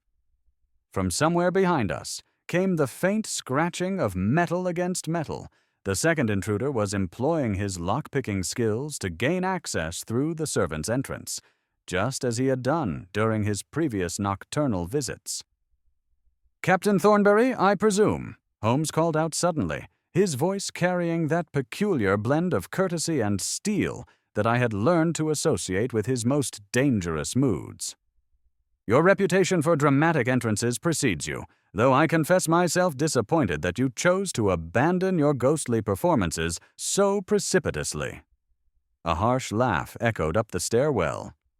"Holmes, the great detective who meddles in affairs beyond his comprehension. You should have remained in Baker Street, sir. This matter concerns events from before your time and places you have never seen." "On the contrary, Captain, murder most foul concerns every civilized man, regardless of when or where it occurs." Holmes's voice carried clearly through the house, calculated to draw Thornbury's attention, while Fenwick completed his flanking maneuver. "Colonel Ashford did not die of natural causes, did he? The locked room, the missing key, the disturbed papers, all were carefully staged to conceal systematic poisoning administered over several weeks by his trusted former comrades." The footsteps on the stairs ceased abruptly. When Thornbury's voice came again, it carried a note of genuine surprise. "You have been thorough in your investigations, Mr. Holmes, perhaps more thorough than is healthy for a man in your position." "Thorough enough to know that the gemstones you sought were never hidden in any warehouse or safe deposit box," Holmes continued remorselessly. "The ebony guardian mentioned in the Colonel's notation was his walking stick, the very cane you obtained 5 years ago under the guise of Jeremiah Blackwood. Yet you have been unable to access its contents because you lacked the specific knowledge of how to open the hidden compartment without destroying the precious stones within." The silence that followed this revelation was profound and telling. From behind us came the soft click of a door latch. Dr. Fenwick had completed his approach and now stood poised to strike from our rear. "Dr. Watson," a cultured voice spoke from the shadows of the servants' corridor, its owner remaining carefully concealed. "The faithful companion, does it trouble your conscience that your friend's meddling has endangered an innocent family?" I turned partially, keeping one eye on the main staircase while addressing this new threat. "The only danger to the Pemberton family comes from murderers and thieves, Doctor. Drop whatever weapon you carry and step into the light." "Weapon?" Fenwick's voice carried a note of bitter amusement. "I am a physician, Dr. Watson. My instruments are those of healing, though I confess they can serve alternative purposes when necessity demands." Holmes's voice cut through the tension with surgical precision.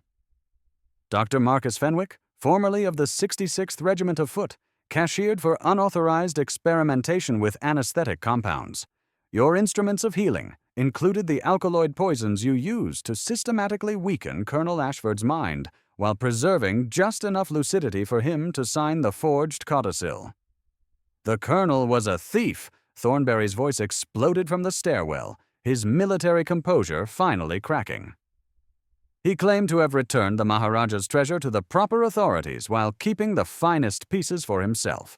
We, who had risked everything in their recovery, received nothing but disgrace and exile."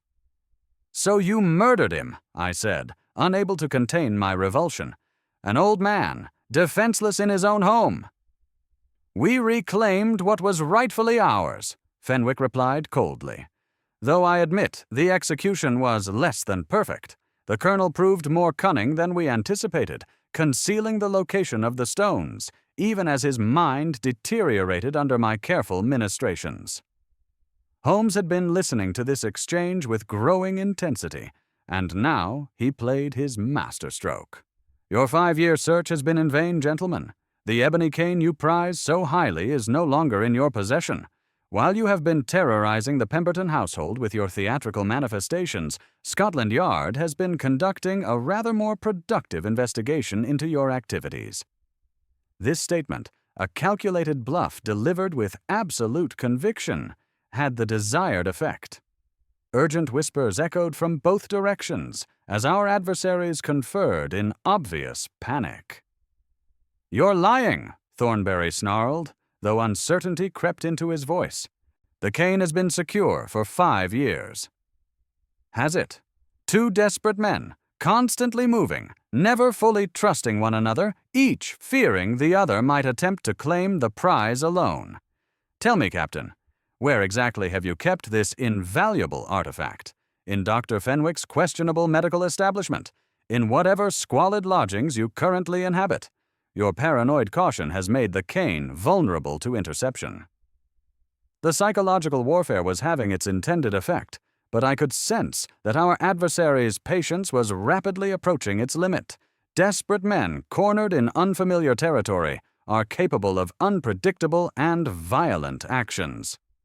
"Enough!" Thornbury roared. "We shall have that notation, Holmes, whether you surrender it willingly or we take it from your corpse."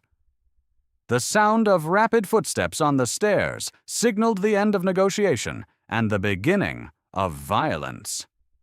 Holmes moved with the fluid grace of a striking serpent, vaulting over the banister to land silently on the floor below. Simultaneously, the servant's door burst open, revealing Dr. Fenwick with a surgical scalpel gleaming in his raised hand. The confrontation we had anticipated for so many hours was finally upon us, and I knew that the next few moments would determine whether justice or greed would triumph in this deadly game of shadows and deception. The silent footsteps that had haunted this house were about to become very audible indeed, as the final act of our drama commenced with the sharp report of gunfire echoing through the fog-shrouded streets of Belgrave Square. The game had reached its crisis, and there could be no retreat for any of us now.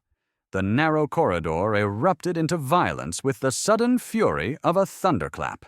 Dr. Fenwick lunged from the servants' passage with his surgical blade gleaming wickedly in the gaslight, while from below came the thunder of Captain Thornbury's boots as he charged up the main staircase with military precision.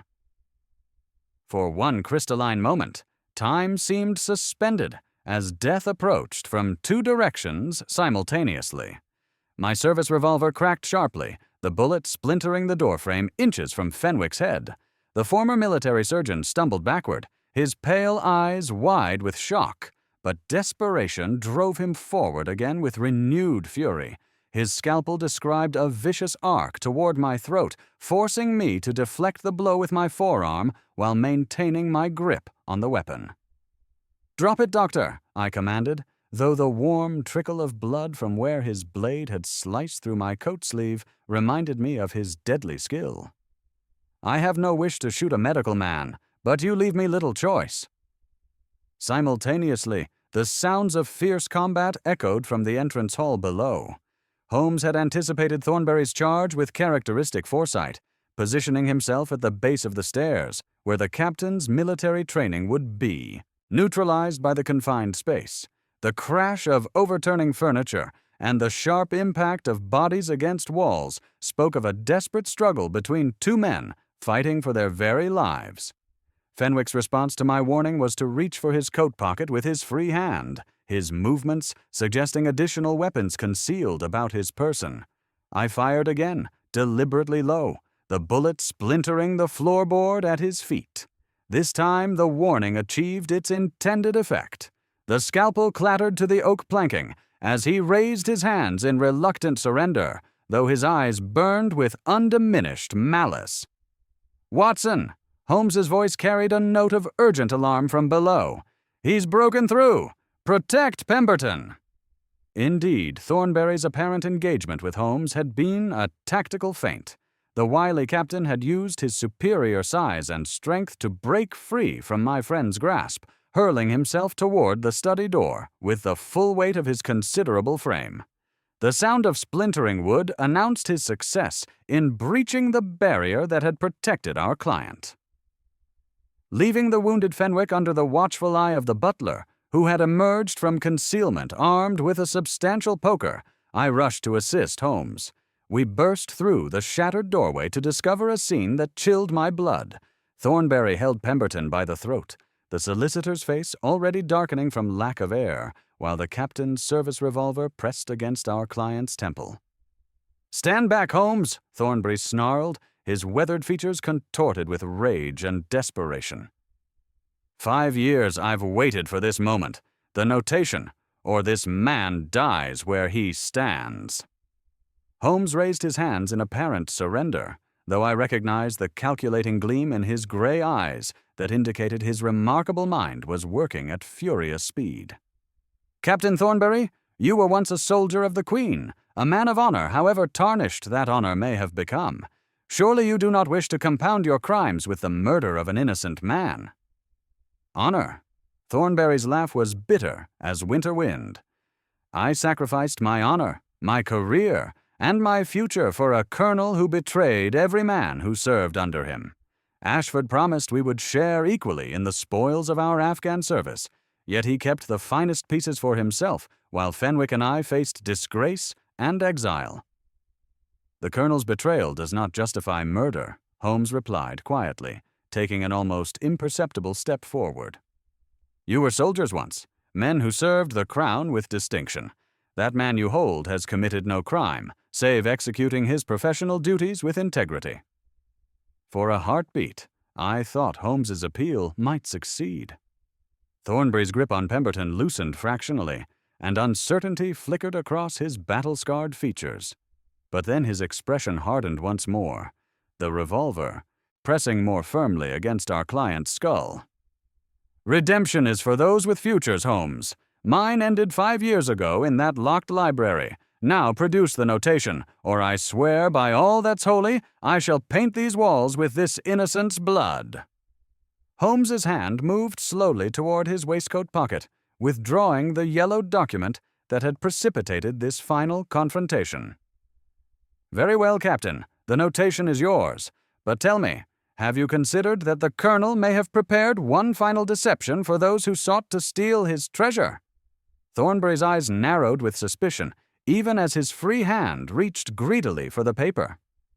"What manner of deception?" "The coordinates mentioned in the document," Holmes continued, his voice carrying that peculiar tone that indicated he was improvising with deadly precision. "Did you never wonder why a man who had successfully concealed a fortune for years would commit such vital information to paper? Surely Colonel Ashford was too clever to leave obvious clues for his enemies to discover." The seed of doubt took root in Thornbury's desperate mind. His attention wavered for the briefest instant as he glanced toward the document Holmes held tantalizingly beyond reach. That moment of distraction was all my friend required. With movement almost too swift for the eye to follow, Holmes struck the extended revolver aside while simultaneously driving his shoulder into Thornbury's midsection.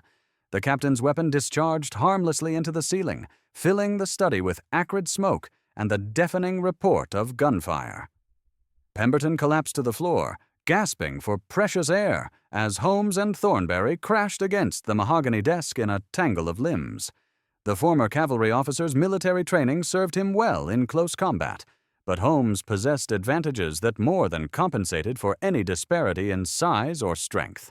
His knowledge of Baritsu, combined with his natural agility and scientific understanding of leverage, allowed him to gain the upper hand within seconds. Thornbury found himself face down upon the Persian carpet, his arms secured behind his back by Holmes's iron grip.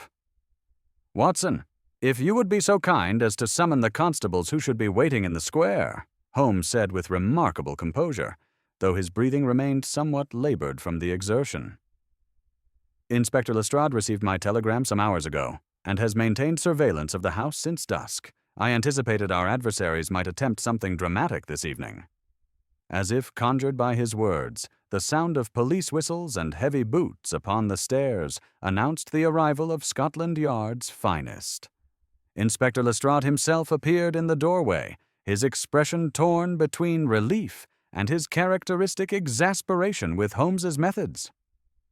"Really, Mr. Holmes," the inspector said, surveying the chaos of the shattered study with a weary shake of his head. "Could you not have waited for official assistance before engaging these desperadoes in mortal combat?" "My sincere apologies, Lestrade," Holmes replied with that thin smile that indicated his complete satisfaction with the evening's work. "But Captain Thornbury and Dr. Fenwick were kind enough to provide full confessions to the murder of Colonel Ashford before your arrival. Watson can attest to their admissions, which should prove invaluable in securing convictions." As the constables secured both prisoners with professional efficiency, Holmes retrieved the notation from where it had fallen during the struggle. His keen eyes scanned the document once more, and a peculiar expression crossed his sharp features, something between intellectual satisfaction and profound melancholy.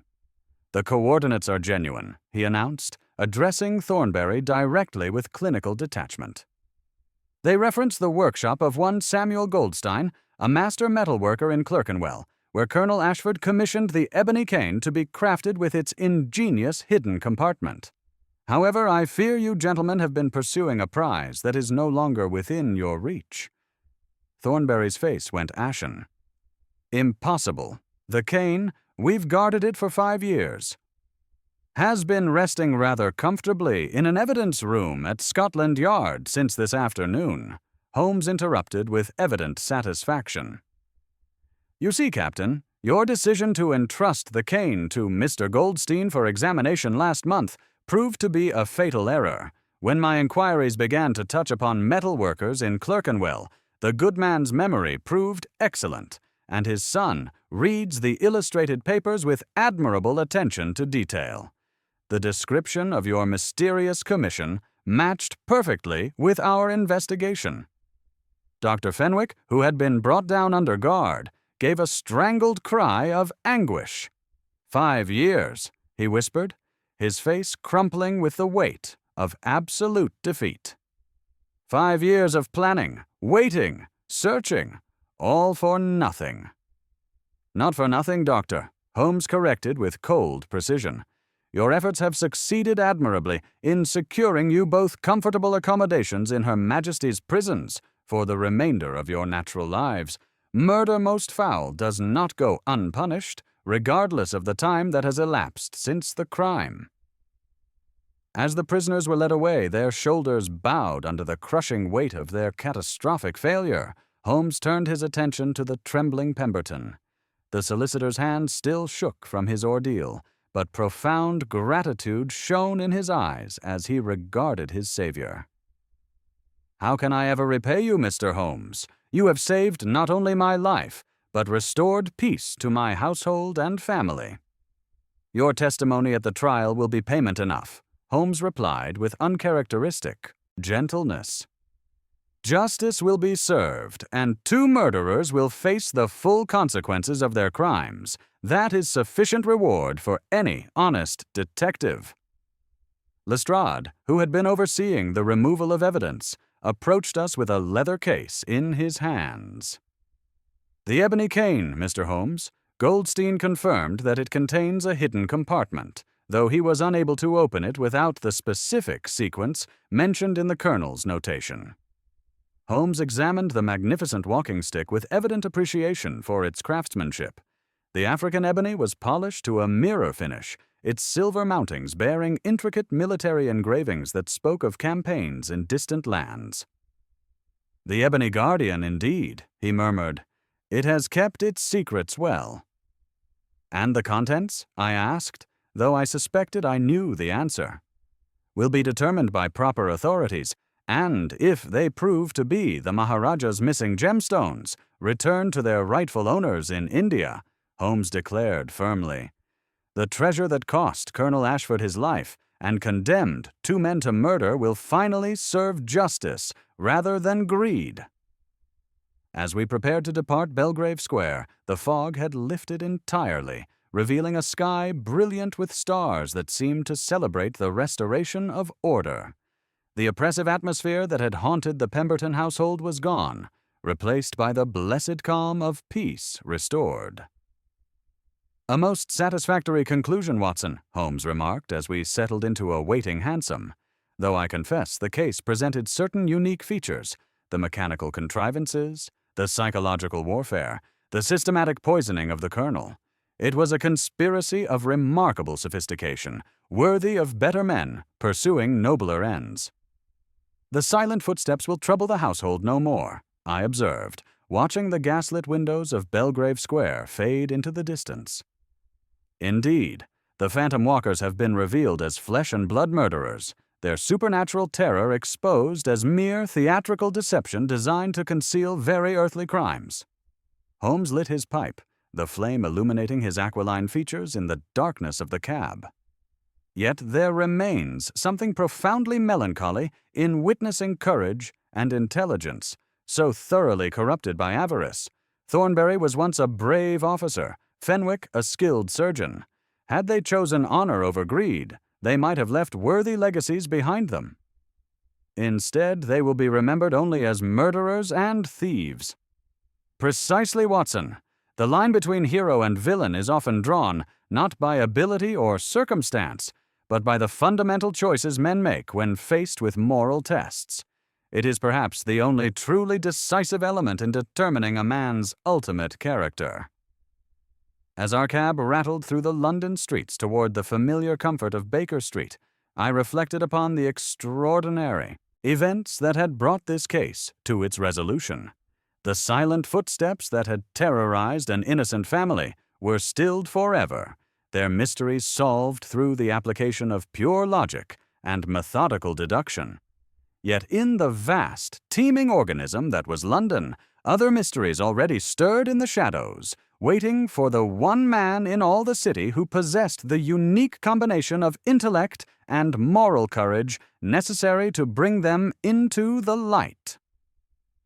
The game, as Holmes was fond of observing, was perpetually afoot, and I could imagine no better companion with whom to meet whatever challenges the future might bring.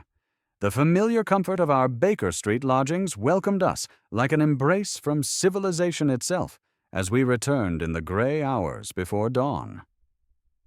Mrs. Hudson, despite the ungodly hour, had maintained our fire and left a cold supper beneath covers on the sideboard, a testament to her remarkable ability to anticipate our irregular schedules.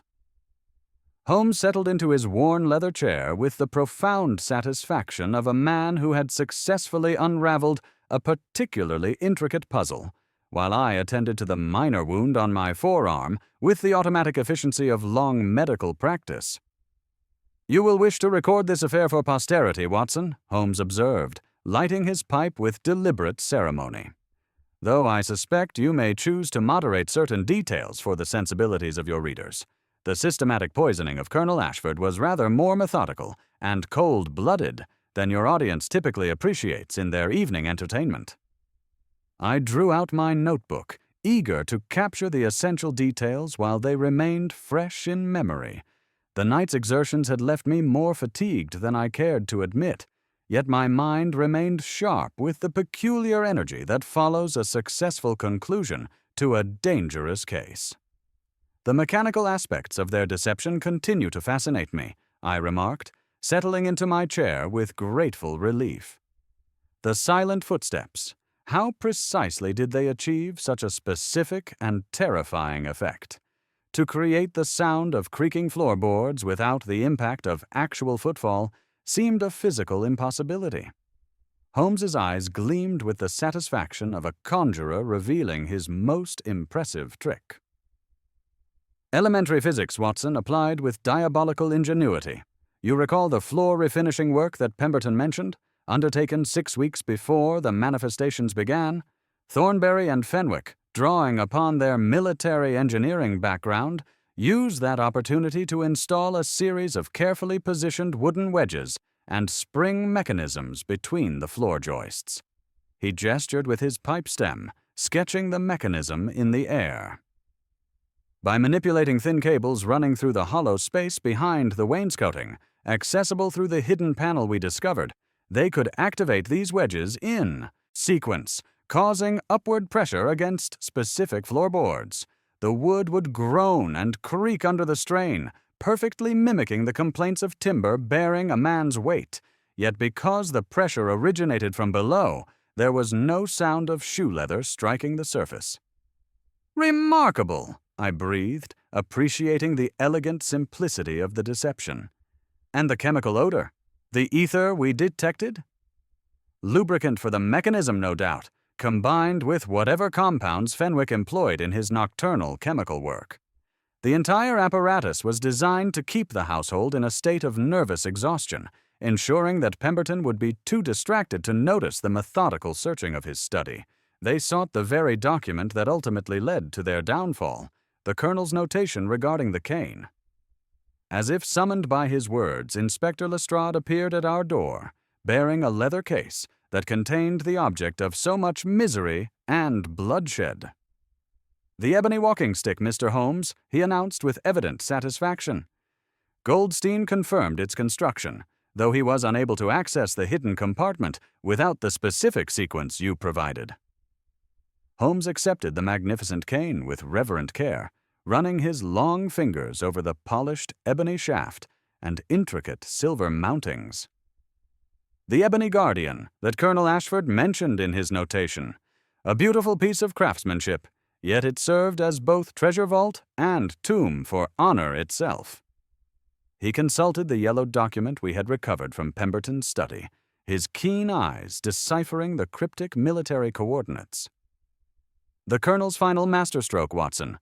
The coordinates do not reference a physical location in Clerkenwell, but rather a sequence encoded within the regimental engravings upon the cane's silver mountings. A clever man familiar with military cipher work might decipher them, but Thornbury and Fenwick, in their haste and mutual distrust, never paused to consider that the answer lay literally within their grasp. With movements precise as a surgeon's, Holmes aligned the regimental crest with specific markings on the shaft, following the sequence indicated by the Colonel's notation.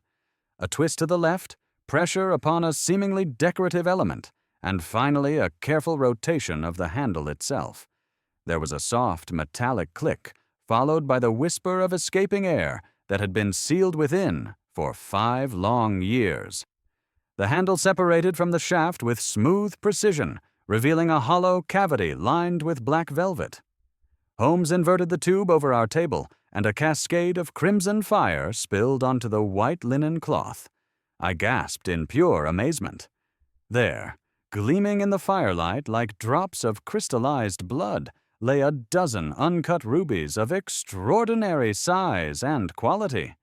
They burned with that deep, pigeon's blood crimson that speaks of royal treasuries and ancient kingdoms, radiating a cold, hard beauty that was almost hypnotic in its intensity. "The Kandahar collection," Holmes whispered, lifting one of the stones with his forceps.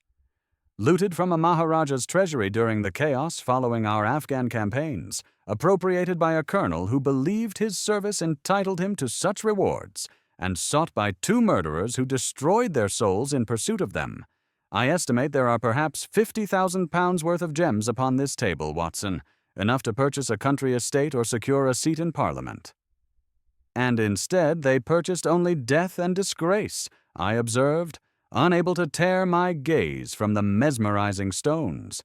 "To think they were hidden in Pemberton's house throughout this entire ordeal. Under the very nose of the man they terrorized with supernatural manifestations.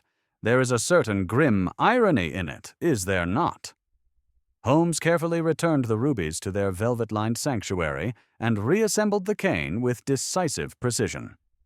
"These stones have caused sufficient trouble in London. Tomorrow they shall be returned to the India Office for proper disposition to their rightful owners." Lestrade departed with the evidence, leaving us alone with our reflections and the dying fire. Holmes rose and moved to the window, staring out at the fog-shrouded street, where the first milk carts were beginning their rounds through the awakening city. The frantic energy of pursuit had left him, replaced by that philosophical melancholy that so often followed the resolution of a capital case. "It strikes me, Watson," he said quietly, "how disproportionate the motive so often proves to the magnitude of the crime. For these glittering fragments of compressed carbon, 3 men who had served their country with distinction betrayed every principle they had once held sacred. 1 died in terror, and 2 will spend their remaining years in the gray confines of Pentonville Prison. Yet surely the fact that justice was ultimately served, that innocent lives were preserved and the guilty punished, demonstrates that civilization can triumph over base instinct, I ventured, seeking some positive resolution to the moral complexities the case had revealed. Holmes turned from the window, his aquiline features thoughtful in the firelight.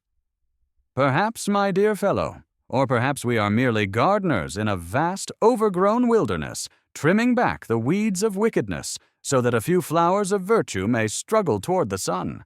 We have cleared a small patch of ground in Belgrave Square, but the jungle of human nature remains vast and largely unexplored."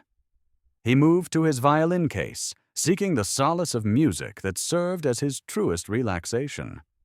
As he tucked the instrument beneath his chin, his expression grew more serene, the harsh lines of concentration softening into something approaching peace. The case presented several unique features that will make it memorable among our investigations, I observed, organizing my notes for future reference. The mechanical ingenuity of the phantom manifestations, the psychological sophistication of the intimidation campaign, and the tragic waste of lives corrupted by long festering grievance. "Indeed," Holmes replied, drawing his bow across the strings in a tentative, experimental phrase. "Yet what strikes me most forcefully is the fundamental miscalculation that doomed our adversaries from the beginning. They assumed that Colonel Ashford, weakened by poison and approaching death, would reveal his secrets under duress. Instead, the old soldier proved more resilient and cunning than they had anticipated, crafting a puzzle that would frustrate them indefinitely while appearing tantalizingly close to solution.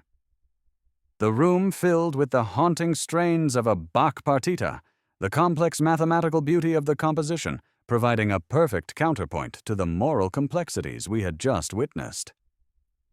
I settled back in my chair, watching my friend through the haze of tobacco smoke, content in the knowledge that while the wilderness of human wickedness might indeed be vast and dark, London slept safer tonight because Sherlock Holmes remained vigilant against its encroachments. The silent footsteps that had terrorized an innocent family were stilled forever, their mystery solved through the application of pure logic and methodical observation. Yet as I listened to the melancholy beauty of Holmes's playing, I knew with absolute certainty that it would not be long before another knock at our door summoned us once more into the shadows where crime and justice wage their eternal battle. The case of the silent footsteps was closed, but the game, as Holmes was fond of observing, was perpetually afoot, and I could imagine no better companion for whatever adventures the future might bring than the remarkable man who sat before me, drawing music from strings as effortlessly as he drew truth from the tangled web of human deception. Outside, London stirred to life beneath its blanket of November fog, heedless of the quiet victory that had been won within its midst. Within our comfortable chambers at 221B Baker Street, Sherlock Holmes played his violin, and I listened, and somewhere in the distance I fancied I could hear not ghostly footsteps, but the very ordinary, very human tread of our next client ascending the stairs. The weeks following our dramatic confrontation in Belgrave Square brought both the satisfaction of justice served and the melancholy that invariably accompanied the conclusion of so complex an affair. London had settled into the grip of winter, with December frost transforming the familiar streets into a crystalline maze that sparkled beneath the gas lamps. Within our comfortable chambers at 221B Baker Street, the fire crackled cheerfully against the bitter cold, while Holmes sat in contemplative silence, his sharp features reflecting the dancing flames. The administrative resolution of the case proceeded with gratifying efficiency. The India office had dispatched their most senior representative to collect the recovered rubies, expressing both the profound gratitude of Her Majesty's government and the Maharaja whose treasury had been plundered during the Afghan campaigns. The stones, those drops of crystallized fire that had cost so many lives and corrupted so many souls, would finally return to their rightful owners, closing a chapter of colonial appropriation that had begun nearly a decade earlier. Mr. Pemberton had called upon us several times. His transformation from the haggard, terror-stricken man we had first encountered to a gentleman restored to health and peace, serving as eloquent testimony to the case's successful resolution. His family had retreated to their country estate in Sussex for the holidays, where, as he wrote in his letter of gratitude, the only footsteps heard in the corridors were those of his children at play. The trial of Captain Reginald Thornbury and Dr. Marcus Fenwick at the Old Bailey proved to be a sensation that captivated London's imagination for weeks.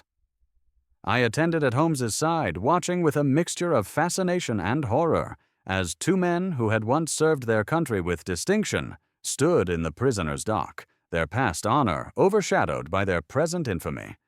Pemberton's testimony was delivered with admirable clarity, despite the evident strain of recalling his ordeal.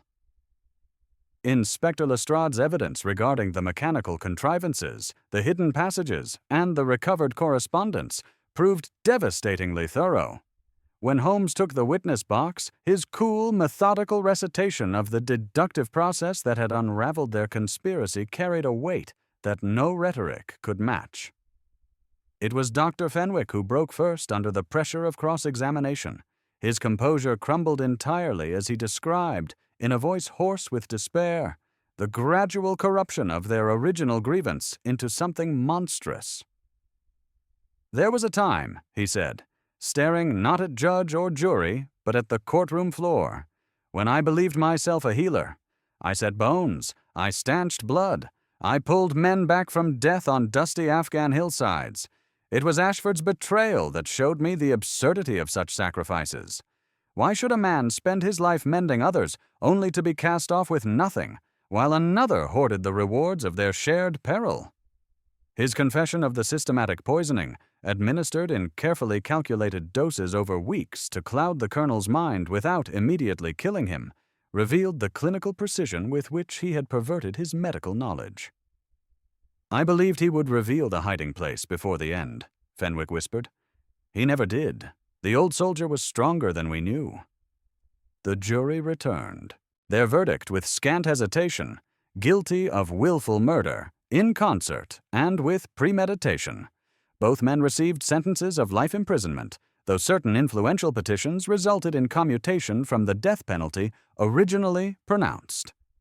In the days following the trial, as we sat before our fire in the gathering winter dusk, Holmes and I found ourselves drawn into lengthy discussions about the moral complexities the case had revealed.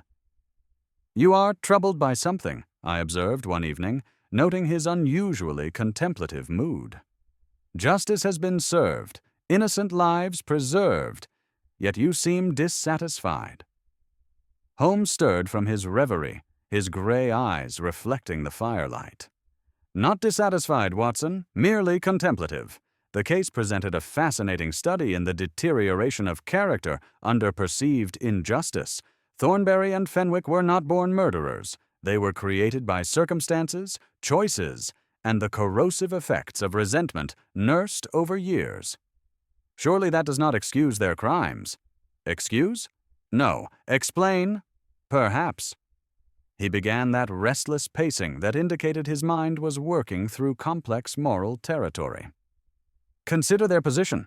They served with distinction, risked their lives in foreign campaigns, witnessed their commanding officer appropriate treasures that should have been returned to their rightful owners. When they sought what they viewed as their fair share, they faced disgrace, while Ashford retired with honors and comfort." "The colonel's theft does not justify murder," I protested. "Indeed not. Yet I cannot help but wonder whether different circumstances might have produced different outcomes. Had Ashford acted with honor, 3 men might have lived out their lives respectably, rather than descending into the moral abyss that ultimately consumed them." Holmes paused at the window, gazing out at the frost-rimed street. "Crime is rarely the product of simple wickedness, Watson. It emerges from the complex interplay of circumstance, character, and choice, a tangled web that defies easy moral categorization. The winter deepened around us, bringing with it that peculiar stillness that settles over London during the darkest months. Holmes had entered one of his periods of enforced inactivity, the criminal classes apparently having developed an alarming respect for the law, or at least for the discomforts of prison life. For 3 days, he had barely stirred from his chair, staring blankly at the ceiling while his violin gathered dust and his chemical apparatus remained untouched.